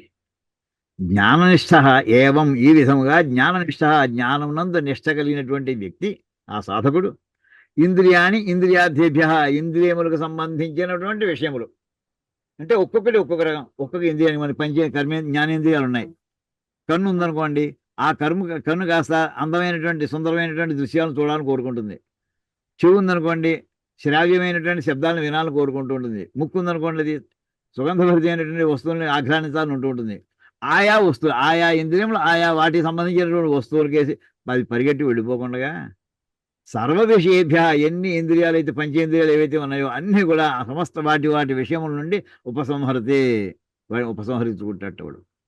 అలా ఎవడైతే ఈ రకంగా ఏ రకంగా ఏ విధంగా అయితే కూర్మం ఉపసంహరించుకుంటుందో అలా ఏ జ్ఞాన నిష్ఠావంతుడు ఇలా చేసుకుంటాడో తస్య ప్రజ్ఞ ప్రతిష్ఠిత వాడి ప్రజ్ఞ స్థిరంగా ఉన్నట్టయ్యా. వాడు అప్పుడు వాడిని స్థిత ప్రజ్ఞుడు అంటారు అని. ఇప్పుడు మళ్ళీ ఒకసారి ఇప్పుడు యథా అనే బాధ ఇక్కడికి వస్తుందండి. యథా సంహరతే సమ్యక్ ఉపసంహరితే సమ్యక్ అంటే టోటల్గా కాంప్రహెన్సివ్. ఇక్కడ మళ్ళీ దానికి ఛాయ కూడా ఏదో 99% విత్డ్రా చేశానండి 1% కదా.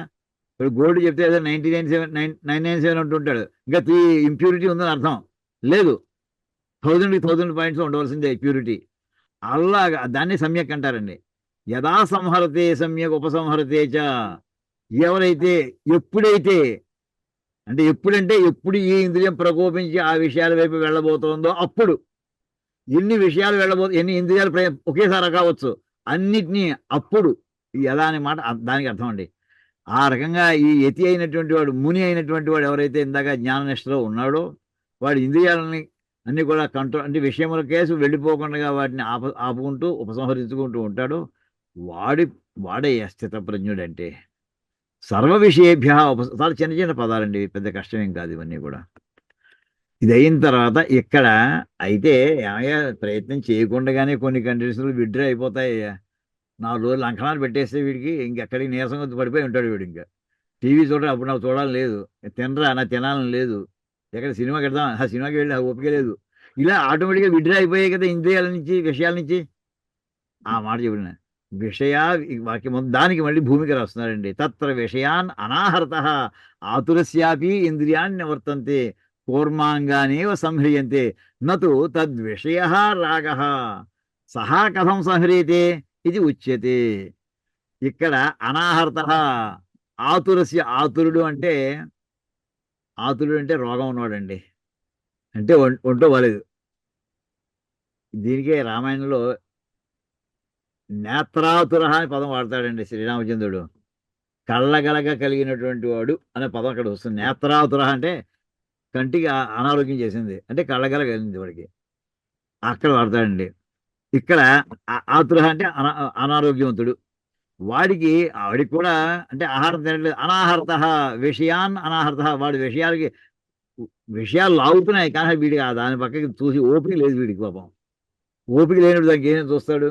టీవీలో మంచి ప్రోగ్రామ్ వస్తుంది, వాడికి 102 ఫీవర్ ఉంది, వాడు వెళ్ళి టీవీలో కూర్చున్నట్టు వాడు వస్తాడు రాగలడా? నా బాబు నేను పడుకుంటా అంటాడు. వాడు సరసా కాగిపోతుంది పడుకోవాలంటాడు వాడు. అది ఏమైంది మరి? ఇప్పుడు విషయం నుంచి వాడికి మనసు ఇంద్రియం వెనక్కి విత్డ్రా చేసినట్టే కదా. అలా ఉపవాసాలు పెట్టేద్దామా అందరినీ కూడాను? ఏదో ఎఫర్ట్ లేకుండా ఆటోమేటిక్గా ఈ కంటి భోజనం పెట్టద్దు. ఇప్పుడు ఏనుగుల్ని వాటిని కట్టేసేప్పుడు అలా చేస్తాడండి. ఏనుగుని దాన్ని పట్టుకునేప్పుడు ఏం చేస్తాడంటే అరణ్యంలో ఒక పెద్ద గొయ్య తీసి, ఏనుగు పట్టేంత గొయ్య, అయ్యా ఎవరండి ఇలాంటి పిచ్చి పిచ్చి గేదెలని వస్తున్నాయి మళ్ళీ దీనికి ఏమండి, పెద్ద గొయ్యి తీసి దాని మీద తాటాకులు అవి వేసేసి దాన్ని మళ్ళీ మట్టి వేసేసి అక్కడ గొయ్యి ఉన్నట్టుగా దానికి ఏం అనిపించదు. అది మామూలుగా నడుచుకుంటూ వస్తున్నా ఆ తాటాకు మీద కాలేస్తుంది, డామని కింద గోతులో పడిపోతుంది. వెంటనే వీడి పైకి తీయండి, వారం రోజులు దానికి అన్నం లేకుండా మర్చేస్తాటండి ఏనుగుని. ఆ ఆకలితో అది ఇంకా గిరగల ప్రాణం పోయే పరిస్థితి వచ్చేట్లా చేస్తే అప్పుడు వీడి మాట వింటుందండి. లేకపోతే మత్తెక్కిపోయినటువంటి ఏనుగులు అది ఎవరి మాట వినవు అవి. అప్పుడు ఏమైందనమాట దానికి, ఇంద్రియములన్నీ కూడా వాటి వాటి స్థానాలు పోయి తప్పుకున్నాయి.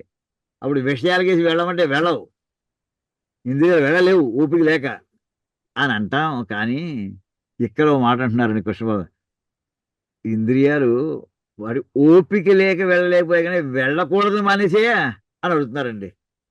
వాళ్ళ లోపల పచ్చి చచ్చిందా, ఆ ఇంద్రియాల్లో పచ్చి చావలేదు, ఇంకాను నీరసంగా ఉంది, బలం లేదు. ఆ మాట చెప్తారండి. తత్ర విషయాన్ అనాహరత ఆతురస్యాపి ఇంద్రియా నివర్తసి. ఆతురస్యాపి ఒంటో బాలేని వాడు కూడా ఇంద్రియాలు నివర్తిస్తూ ఉంటాయి, వెనక్కి తిరిగిపోతుంటాయి.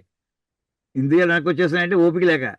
ఎక్కడి నుంచి విషయాన్ అనాహరత, విషయాలకి వాటిని వాటికి వేసి వాటి జోలికి వెళ్ళట్లేదు. ఆ రకంగానే ఇవి కూడా విడ్డ్రా అయిపోయాయి కదా. ఎలా అయితే తాబేలు యొక్క అంగములన్నింటినీ కూడా తన లోపలికి లాక్కుంటుందో అలాగే ఒంటో బాలేనటువంటి వాడి ఇంద్రియాలన్నీ కూడా వెనక్కి వచ్చేస్తున్నాయి కదయ్యా అని అలాంటి ఉదాహరణ చెప్తారేమో అని. కానీ అవి వస్తాయ్యా ఓపిక లేక. కానీ నతు తద్విషయ రాగ, ఆ ఇంద్రియాల లోపల ఉన్న పచ్చి ఏదైతే ఉందో, మరి ఓపిక వచ్చిందో మళ్ళీ సినిమా చూద్దాం అనుకుంటాడు, మళ్ళీ అని ప్రారంభిస్తాడు, ఏది ఆపేశాడు అని చూద్దాం అనుకుంటాడు. నతు తద్విషయ రాగ, ఆ లోపల ఉండే రాగం ఏదైతే ఉందో, రాగం అంటే అనురాగం, ఆ వస్తువు కావాలనే భావన పోలేదు వీడికి, వెళ్ళలేకపోవచ్చు. నతు తద్విషయ రాగ, వాడికి అది మాత్రం ఇంకా ఉపసంహరించబడలేదయ్యా, అది ఇంకా వెళుతూనే ఉంది. ఓపిక వచ్చిందో వెంటనే మళ్ళీ వెళ్ళాలనే ఉంది వాడికి. ఇప్పుడు క్వశ్చన్ ఏంటంటే దాన్ని ఎలా విడ్డ్రా చేస్తామయ్యా అంటే, ఇందాక చెప్పిన శ్లోకం ప్రకారం జ్ఞాపకం ఉంచుకోండి, వరుస రాసుకోండి, రాసుకోకపోతే టాప్లో మొట్టమొదటి పైన విషయం అనే హెడ్డింగ్లో మొట్టమొదటి ఫస్ట్ లైన్ అది ఒకటే పదం, విషయాలు. అంటే ఇంద్రియములు ఏ వస్తువులు వేసి పెడతాయో వాటిని విషయం అంటారు. సెకండ్ నెక్స్ట్ లైన్లో కింద లైన్లో ఇంద్రియములు, దాని థర్డ్ లైన్లో మనస్సు, దాని కింద లైన్లో బుద్ధి, దాని కింద లైన్లో ఆత్మ. జస్ట్ ఒక పిక్చరైజేషన్ దృష్టి పెట్టుకోవడానికి. ఒకటో లైన్కి రెండో లైన్కి కనెక్షన్ కట్ అయిపోయింది ఒంటో బాగాలేనప్పుడు. కానీ ఏం చేత ఓపిక లేక, ఓపిక వచ్చిందనుకోండి మళ్ళీ రెండు నుంచి మళ్ళీ ఒకటి వేసి ఆ చూస్తూనే ఉంటుంది అది. ప్రతి ఇంద్రియము తన వస్తువుకేసి అది అన్వేషణ చేసుకుంటూ ఉంటుంది అది.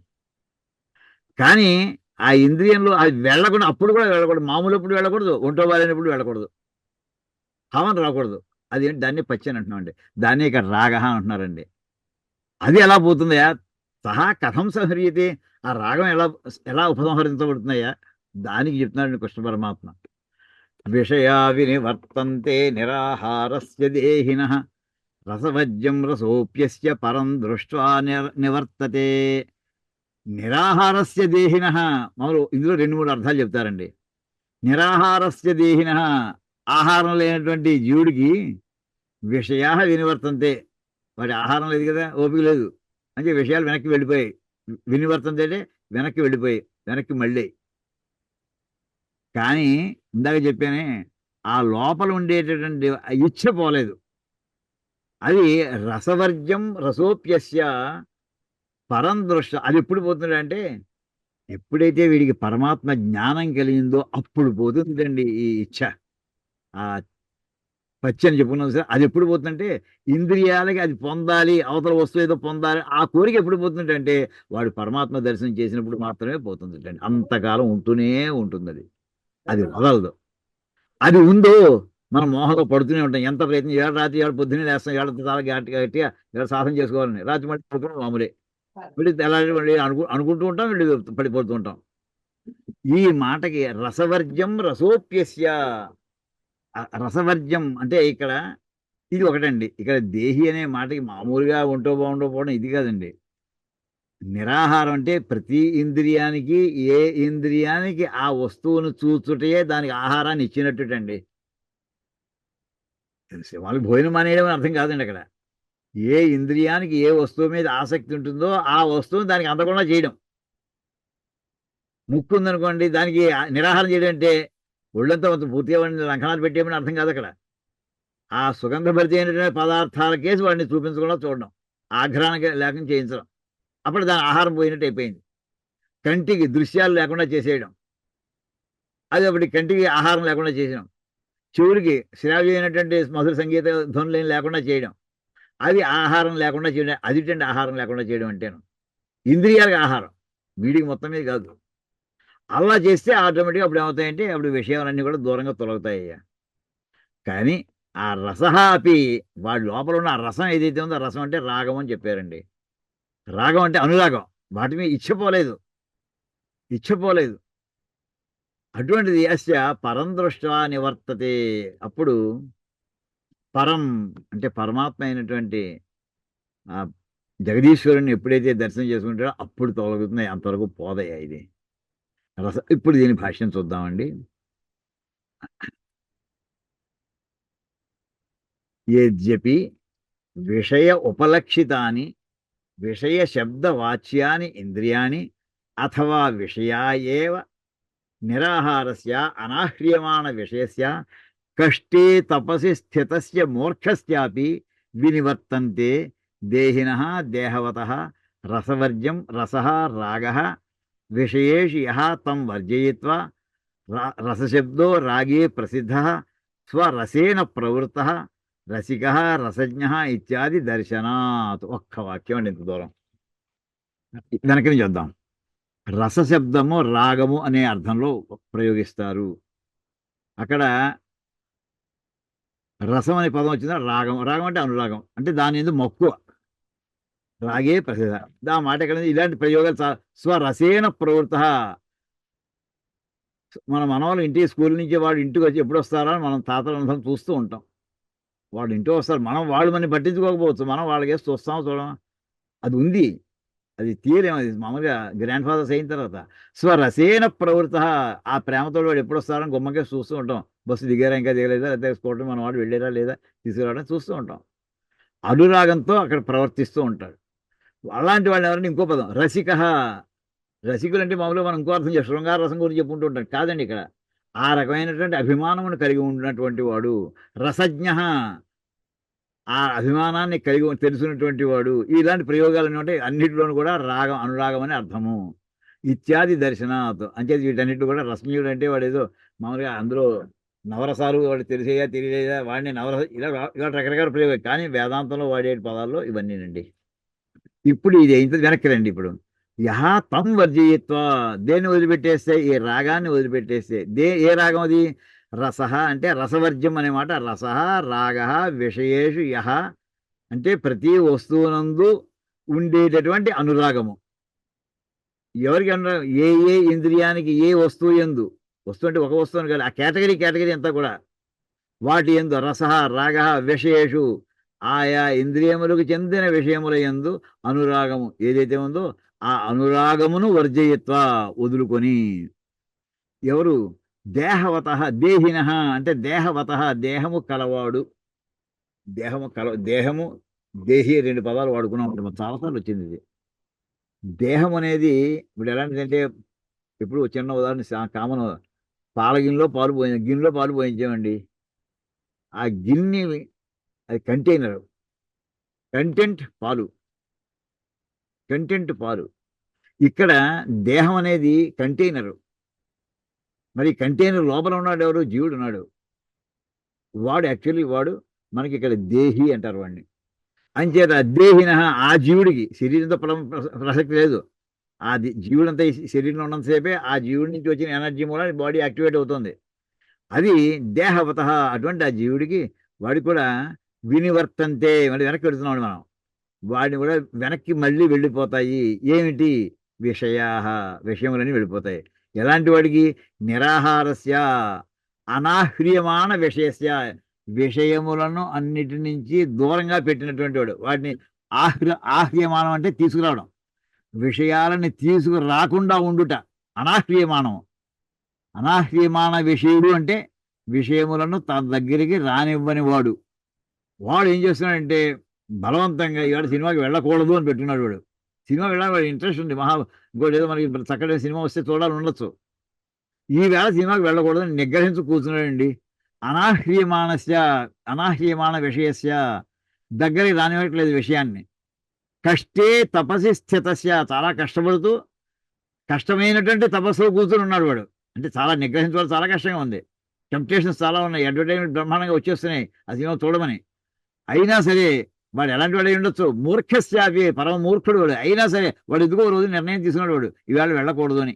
అలాంటి అనేక మంది జరుగుతుంటాయి అలాగా. అలాంటి వాడికి ఎటువంటి వాడు ఆ స్థితిలోకి ఇవాళ వెళ్ళకూడదు నిర్ణయం తీసుకున్నాక వాడు ఆ నిర్ణయం తీసుకోవడం వల్ల దానికి సంబంధించిన వస్తువుల కేసు చూడటం లేదు వాడు. వాడు ఆ రకంగా నిరాహారం చేస్తున్నాడు ఆ ఇంద్రియానికి. గుర్తుపెట్టుకోండి ఇక్కడ అథ విషయా, అటువంటి వాడికి వాడు ఎప్పుడైతే ఈ అనురాగాన్ని వర్జిస్తాడో అప్పుడు అంతవరకు తర్వాత వాడిలో అటువంటి వాడికి ఉన్నటువంటి ఆ రాగం ఎప్పుడు పోతుందయ్యా అంటే తర్వాత చెప్తున్నాడు. ఇంకా ఇది పూర్తవలేదు ఇంకా వాక్యం. ఏజ్జవి ఇక్కడ ఇక్కడ విషయ అనే పదానికి వస్తే శ్లోకంలో విషయ ఉపలక్షిత అని, విషయము అనే మాట ఇండికేట్ చేసేటటువంటిది, విషయం అనే పదము చేత ఇండికేట్ చేయబడి, ఉపలక్షితం అంటే ఇండికేట్ చేయబడ్డం అండి. మన ఇంటి అడ్రస్ ఉందనుకోండి, ఇంటి అడ్రస్ మన ఇంటిని చూపిస్తూ ఉంటుంది. అది ఇంటి అడ్రస్ మన ఇంటి యొక్క లొకేషన్ చూపిస్తూ ఉంటుంది. అది ఉపలక్షితం. అది అడ్రస్ అనేది విషయ శబ్దాని చేత ఏదో చెప్పబడేది ఇంకోటి ఏదో ఉంటుంది. విషయ శబ్ద వాచ్యాని ఇంద్రియాని, విషయములు అనే విషయము అనే శబ్దము చేత చెప్పబడేటటువంటివి అవి ఏమిటి? ఇంద్రియాలు. బజార్లో స్వీట్ షాప్ ఉంది, ఆ స్వీట్ షాప్ ఏమిటి? ఎవరికి నోరు ఊరుతుందో వాళ్ళందరూ రమ్మనం అర్థం అక్కడికి.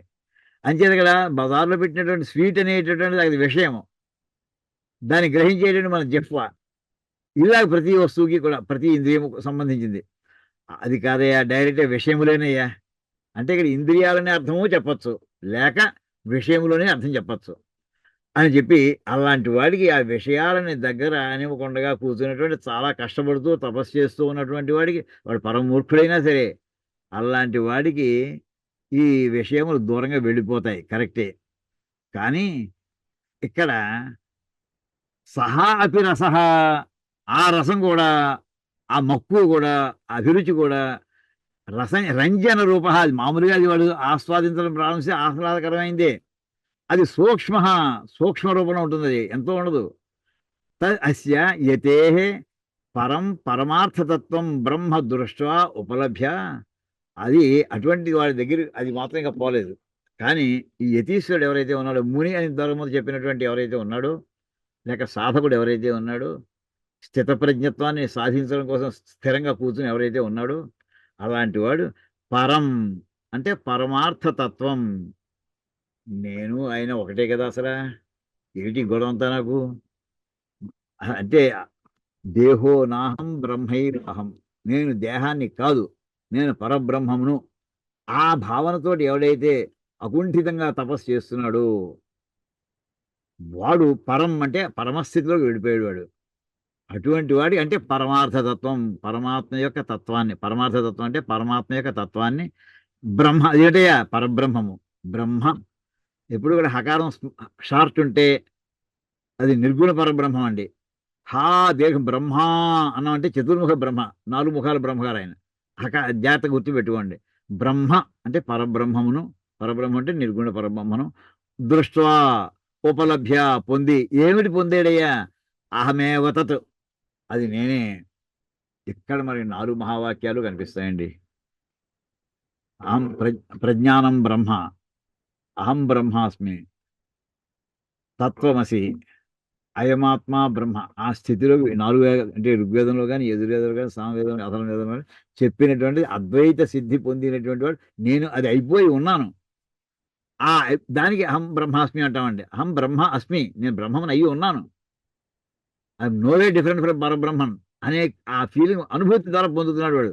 అదే అంటున్నాడు అహమేవ తత్, నేను అదే, అది నేనే అని. ఇది వర్తమానస్య అని ఎవరైతే ప్రవర్తిస్తూ ఉంటాడో అంటే జ్ఞాని అయిపోయి ఉన్నాడు వాడికి, ఇందాక ఇంకా పచ్చి ఉందన్నాం సరే, పచ్చి అంటే దాని కింద మొలక, కింద విత్తనం ఉంది, ఆ విత్తనంలో ఇంకా చిగుళ్ళు వస్తూనే ఉన్నాయి. మీరు పైన ఎంత చెట్టు ఎంత కొట్టేసినా వేళ్ళు బాగున్నంతసేపు మళ్ళీ మొలకలు వస్తూనే ఉంటాయి చెట్టుకి.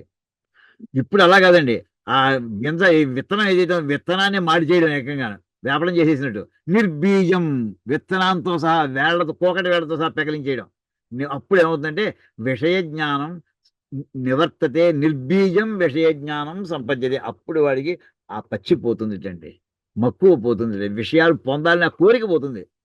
విషయాలు పొందడం వేరు, పొందాలనే కోరిక వేరు. మొట్టమొదటము అది ఆహారం తీసుకున్నా తీసుకోపోయినా ఇంద్రియాల నుంచి ఆపితే విషయాలని పొందకుండా ఉండొచ్చు. విషయాల్ని పొందాలని ఆ కోరికను అది తీసేయలేదు. ఎప్పుడైతే పరబ్రహ్మ సాక్షాత్కారం జరిగిందో, ఎప్పుడైతే ఆ బ్రహ్మజ్ఞానాన్ని పొందాడో, అధ్యాత్మ జ్ఞానాన్ని పొందాడో, ఆత్మజ్ఞానాన్ని పొందాడో, అప్పుడు ఆ అది పొందాలి, విషయాలను పొందాలనే కోరిక కూడా అప్పుడు పోతుందండి. దాన్ని ఏమంటారంటే నిర్బీజం. బీజం అంటే విత్తనం. ఇంకా విత్తనమే లేకుండా మాడిపోయింది అది. ఇత్యర్థ. న అసతి సమ్యక్ దర్శనే రసస్య ఉచ్ఛేద. సమ్యక్ దర్శనే అసతి. సమ్యక్ దర్శనం అంటే ఆత్మజ్ఞానం అండి, గుర్తుపెట్టుకోండి. సమ్యక్ దర్శనం చాలా ఇది బ్రహ్మసూత్రాలు చాలా స్పష్టంగా చెప్పుకున్నాం. సమ్యక్ దర్శనే ఆత్మజ్ఞానంలో ఏమండి అసతి, అది ఇంకా రానప్పుడు అంటే ఆత్మజ్ఞానం ఇంకా ప్రాప్తించలేదు, ప్రయత్నం చేస్తున్నాడు, సాధనలో ఉన్నాడు ఇంకా వీడు, ఇంకా అచీవ్మెంట్ అవ్వలేదు, డిగ్రీ క్వాలిఫై అయిపోలేదు. అప్పుడు సమ్యక్ దర్శనే అసతి, ఆత్మజ్ఞానము లేనప్పుడు రసస్య ఉచ్ఛేద నా, రాగము పోదు. ఉచ్ఛేదం అంటే కోకటి కాదు, గింజ గింజలతో సహా పెకలించడం జరగదు. ఉచ్ఛేదం అంటే పూర్తిగా కోసేయడం, అంటే కట్ ఆఫ్ చేసేయడం. అది జరగదయ్యా. ఆత్మజ్ఞానం వచ్చినప్పుడే అది కట్ ఆఫ్ అవుతుంది, లేకపోతే అవ్వదు. ఖచ్చితంగా చెప్పిస్తున్నారు శంకరులు. తస్మాత్, అందుచేత సమ్యక్ దర్శనాత్మిక యా యాహ ప్రజ్ఞాయా స్థైర్యం కర్తవ్యం ఇది అభిప్రాయ. అంచేత సమ్యక్ ఆత్మజ్ఞాన స్వరూపమైనటువంటి అదేమిటది యా ప్రజ్ఞాయా స్థైర్యం, ఏ తెలివి వచ్చింది, పరబ్రహ్మే దృష్టి పెట్టాలని వాడికి భావన కలిగింది, తాత్కాలికంగా కాసేపు ఉంటుంది, జారిపోతుంది, మళ్ళీ మళ్ళీ కలుగుతోంది, జారిపోతుంది, నిలబడట్లేదు. ఇప్పుడేమంటున్నారంటే స్థైర్యం, స్థిరంగా ఉండిపోవాలి. ఏమిటి స్థిరంగా ఉండిపోవాలి? ఆ ప్రజ్ఞ స్థిరంగా ఉండిపోవాలి. ఆ తెలివి, ఇది నేనే పరబ్రహ్మమును అనే వచ్చిపోతూ ఉండే తెలివి కాదు, నేనే పరబ్రహ్మను శాశ్వతంగా అందులో నిలబడిపోయేటటువంటి ఎప్పుడైతే ఆ తెలివి వస్తుందో, అది దానికోసం కర్తవ్యం, అందులో మనస్సును నిలబెట్టుకుని ఉంచుకోవాలయా ఇత్యభిప్రాయ. ఇది ఈ రకంగా భాష్యం ఇక్కడి వాక్యాన్ని యథాశక్తి చెప్పుకుంటూ వచ్చామండి. కానీ ప్రమాదాలు ఎలా ఉంటాయో ఇంకొక వాక్యం కూడా చెప్తానండి. అక్కడ దుర్గా సప్తశతిలో ఒక వాక్యం ఉందండి, గొప్ప వాక్యం అది. ఇక్కడ చూడండి, మోహ్యంతే మోహితాశ్చైవ మోహమేష్యంతి చాపరే. దుర్గా సప్తశతిలో 13వ అధ్యాయంలో 4వ శ్లోకం అండి ఇది. ఏమండి, చాలా గొప్ప శ్లోకం అండి. ఈ వాక్యం కంఠస్థం చేసేయండి. మనందరికీ వర్తించే కామన్ స్టేట్మెంట్ ఏమిటి? సామాన్య మానవులందరికీ వర్తించేది ఈ వాక్యం అండి. మోహ్యంతే మోహితాశ్చైవ మోహమేష్యంతి చ అపరే. చాలా చిన్న వాక్యం, పెద్ద కష్టం ఏం కాదండి ఇది.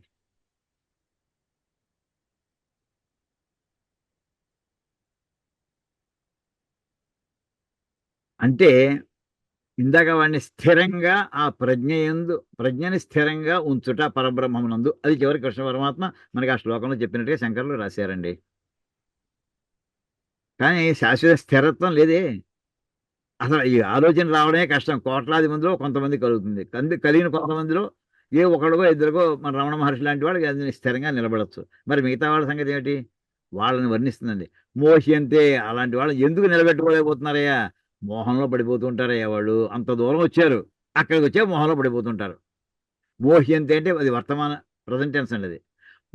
ఇంత ముందర పడ్డారయ్యా బాబు. మోహితాశ్చైవ, పూర్వం మోహంలో పడ్డారు. అంతేకాదు, అంటే పాస్ట్ ప్రజెంట్ టెన్స్ చెప్పాడు, పాస్ట్ టెన్స్ చెప్పాడు. ఇప్పుడు మోహమేష్యంతి చ అపరే, మిగిలిన వాళ్ళు ఉన్నారు చూడ చాలా మంది, వాళ్ళు మోహంలో పడతారు. అందుచేత ఆ స్థితిని నిలబెట్టుకోవడం కష్టము అని మనకి దుర్గా సప్తశతిలో 13వ అధ్యాయంలో వస్తుందండి. కానీ పొందవలసింది ఉంది. అలా కదా మానవ కోసం. పూర్వం నిజమే, పూర్వం పడ్డాము, మోహంలో పడ్డాము కింద జన్మలో, అంచేత మళ్ళీ జన్మ వచ్చింది. ఈ జన్మలో మొత్తం అప్పుడే మనం బ్రహ్మజ్ఞానం అయిపోయామా? అవ్వలేదు. సో ఇప్పుడు అంటే పూర్వజన్మల గురించి చెప్తే మోహితాహ, ప్రస్తుత జన్మ గురించి చెప్పితే మోహ్యంతే. తర్వాత రాబోయే జన్మ అలాగే ప్రవర్తిస్తూ ఉంటే మోహమేష్యంతి, మన భవిష్యత్ జన్మలో కూడా ఇలాగే పడతాం మనం. ఇప్పుడు మన సంధియుగంలో ఉన్నాం కానీ ఎప్పుడు ఇది ఈ మోహమేష్యంతి కాదు, అస్థైర్యం. అక్కడ వాడినటువంటి శంకర్లు వాడిన స్థిరత్వం, దాన్ని అక్కడ గట్టిగా నిలబెట్టుకోండి అయ్యా, ప్రయత్నం చేసుకోండి అయ్యా, ఈ పదం లేకుండా చేసుకోండి అయ్యా మీరు అని చెప్పడానికి అక్కడి నుంచి ఇక్కడ అన్వయం కూడా కనిపిస్తుందండి. ఈ రకంగా ఈవేళ మనం 2-3 శ్లోకాలే చెప్పుకున్నాం మనం, కానీ చాలా లోతుగా వెళ్ళాం. క్రోధం అనే మాటకి ధర్మరాజు ఉదాహరణ చెప్పుకున్నామండి. చివరికి అక్కడ ఇంకొక మాట పూర్తి చేయాలి దానికి. ఏంటంటే ఆ 2 ప్రతిజ్ఞల మూలాన్ని జోదం ఎలా జరిగిందంటే, మొట్టమొదట జోదం ఆడమని చెప్పి ఆడడానికి రమ్మని చెప్పి విదురుడి చేత కౌరంభిస్తాడండి ధృతరాష్ట్రుడు. ధృతరాష్ట్రుడు అసలు విదురుడి దగ్గర హస్తినాపురంలో ఆ మాట అన్నాడు. ఒకసారి విరుచుకుపడ్డాట విదురుడు. ఏమయ్యా నీకైనా ఆలోచన చేసి చెప్తున్నావా? వంశాన్ని సర్వనాశనం చేయడం కోసం ఈ ఆలోచన పెట్టుకున్నావా అని అనేసేవాడు. ఆ వేళకు ఊరుకున్నాడండి ధృతరాష్ట్రుడు. మొన్నాడు మళ్ళీ పిలిచాడు. ఇంట్లో గొడవ పెట్టేశాడు వీడు దుర్యోధనుడు. మొన్నాడు మళ్ళీ పిలిచాడు. నేను రాజాజ్ఞగా చెప్తాను, వీడు చెప్పిరా అన్నాడు. రాజాజ్ఞను ధిక్కరించడానికి వీల్లేదండి. అంత ముందర వాళ్ళిద్దరు అన్నదమ్ములే కదా, తమ్ముడుగా చెప్పాడు, మంత్రిగా చెప్పాడు, వినలేదు. ఇప్పుడు రాజాజ్ఞ అంటున్నాడు ఆయన. వెళ్ళవలసి వచ్చిందండి. ధర్మరాజు దగ్గర వచ్చాడు విదురుడు. వచ్చిన తర్వాత ఈ మాట అనేవాడికి ధర్మరాజు మీద పడిపోయాడు.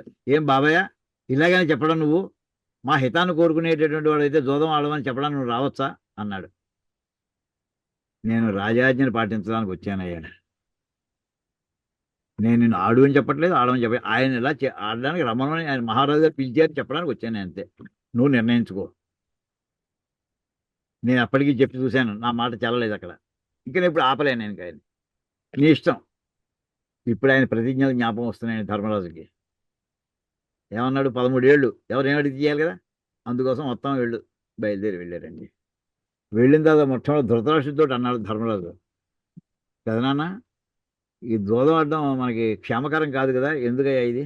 లేదు రాబాయ్, ఇది ఫ్రెండ్లీ మ్యాచ్. ఈ మాట వాడాడు సంస్కృతం. సుహృద్యూతం అనే పదం వాడాడండి. సుహృద్యూతం. సుహృత్ అంటే ఫ్రెండ్ అని అర్థం. Friendly match. ఇప్పుడు క్రికెట్ ఆడుకుంటామంటే క్యారమ్ బోర్డు ఆడుకుంటూ ఉంటామండి. ఆస్తులు లాక్కుంటామా? ఊహగందుతుందా మాట? భావన వస్తుందా? భావన కూడా రాదు ఎవరికి. వాళ్ళ మాట కమిట్ అయ్యాడు ధృతరాష్ట్రుడు. భారతంలో ఉందండి, సంస్కృత భారతంలో ఉన్న ఫ్రెండ్లీ మ్యాచ్. అందుకోసం ఆడుకోండి. ఇప్పుడు ఏమైంది? మళ్ళీ ఆ ప్రతిజ్ఞ మాట అన్నాడు కదా, ఒప్పుకోవాల్సి వచ్చింది. జోదాను కూర్చున్నారు. కూర్చున్నప్పుడు ఎదురుకుండా దుర్యోధను మొదలు శకుని కూర్చోబెట్టాడు. వెంటనే అడ్డం పెట్టాడు మళ్ళీ ధర్మరాజు. ఎక్కడ వీలైతే అక్కడ చెప్పుకునే వచ్చాడండి. తాను ప్రతిజ్ఞ చేశాన విషయం చెప్పడు, ఇష్టం లేదు మాత్రం స్పష్టంగా చెప్పేస్తున్నాడు. ఏమిటి అసలు మన ఇద్దరం ఆడుకుంటామంటే మళ్ళీ మీ మామయ్యని పట్టుకొచ్చేవాడు ఇక్కడికి. మన ఇద్దరం ఆడుకోవాలంతే. నన్ను ఏమని పిలిచారు మీరు? మన ఇద్దరం ఆడతామని పిలిచారు. మీ మామయ్య నేను ఆడతాను పిలవలేదే. లేదు, నా బదులు మా మామయ్య ఆడతాడు. వస్తువులన్నీ నాదే కదా, డబ్బు పెట్టుబడి అంతా నేనే పెట్టుబడుతున్నాను, ఇన్వెస్ట్మెంట్ అంతా నాదే. మళ్ళీ మాట తీసేరిపోయాడు. శకుని కూర్చున్నాడు. అప్పుడు కూడా ధర్మరాజు మళ్ళీ ఇంకో మాట అన్నాడండి. మనం పందేరు వేసేప్పుడు ముందర చెబుతున్నా నీకు, ఎవరెవరికి అగ్రహారాలు ఇచ్చానో, ఏ దేవతలకు ఏ దేవాలయాలకు నేను భూములు ఇచ్చానో ఆ భూములు మాత్రం పందెంలో పెట్టడానికి వీల్లేదని కండిషన్ మీద నేను ఆడుతున్నాను. చూడండి ఎంత ధర్మానికి అతను కట్టుబడి ఉన్నాడు చూడండి. ఇది అక్కడ జరిగినది. ఎంత కూడా ఏంటంటే ఈ కథ చాలా మందికి తెలియదండి, అసలు ఇంత వివరంగా తెలియదు. ఆ వాక్యం ధర్మరాజు ప్రతిజ్ఞ చేసాడనే విషయం ఎవరికీ తెలియదు. ఓడిపోయాడు. ద్రౌపది వస్త్రాపరణ భయంకరంగా అక్కడ సీన్ అంతా క్రియేట్ అయిపోయింది. కృష్ణ పరమాత్మ యొక్క అనుగ్రహంతో ద్రౌపది మానవ సంరక్షణ అయిపోయింది. అయిన తర్వాత గోల గోల అయిపోతుంది. అంతఃపురంలో ఆడవాళ్ళు అంతా ఏడ్చేస్తున్నారు. వాళ్ళు దుర్యోధన భార్యలు వాళ్ళంతా ఏడుస్తున్నారు. వాళ్ళు ద్రౌపది చేసిన అవమానం చూసి ఆ గోల వినిపించింది వీళ్ళకి. వినిపించి ధృతరాష్ట్రుడు కంగారు పడిపోయి వెంటనే ద్రౌపది, అమ్మాయి నువ్వు వరాలు ఇస్తున్నాను కోరుకోమా. మొదటి వరం కోరుకో, రెండో వరం కోరుకో. 2 తీసుకుంది. 3వ వరం నేను తీసుకోకూడదండి. క్షత్రియ కన్యలు 2 వరాలు తీసుకోవాలి, 3వ వరం తీసుకోకూడదు. సో మీ రాజ్యం మీకు ఇచ్చేసాను, మీ వాడు మళ్ళీ ఇప్పుడు ఇండిపెండెంటే, దాసులు కాదు, విడిపోండి అన్నాడు. హస్తినాపురం నుంచి మళ్ళీ ఇంద్రప్రస్థం బయలుదేరారండి వీళ్ళు. బయలుదేరి సగం దూరంలో ఉండగా ఇంతట్లో వీడు మళ్ళీ నసపెట్టేశాడు దుర్యోధన ఇంటో. నేను సంపాదించుకున్నటువంటి ఆస్తి అంతనే పోగొట్టేసావు నువ్వు అని నాన్న గోల చేసేవాడు. మళ్ళీ ఇప్పుడు ఏం చేద్దాం రాబాయ్, మళ్ళీ దూరం ఆడించు, ఇప్పుడే పంపించేశాను కదా, అయినా మళ్ళీ పీలు. మళ్ళీ మధ్యలో కౌరమించి ఇంకా ఇంద్రప్రస్థం చేరలేదు. 5-6 కిలోమీటర్లు వెళ్ళుంటారు అంతే వాళ్ళు హస్తినాపురం నుంచి.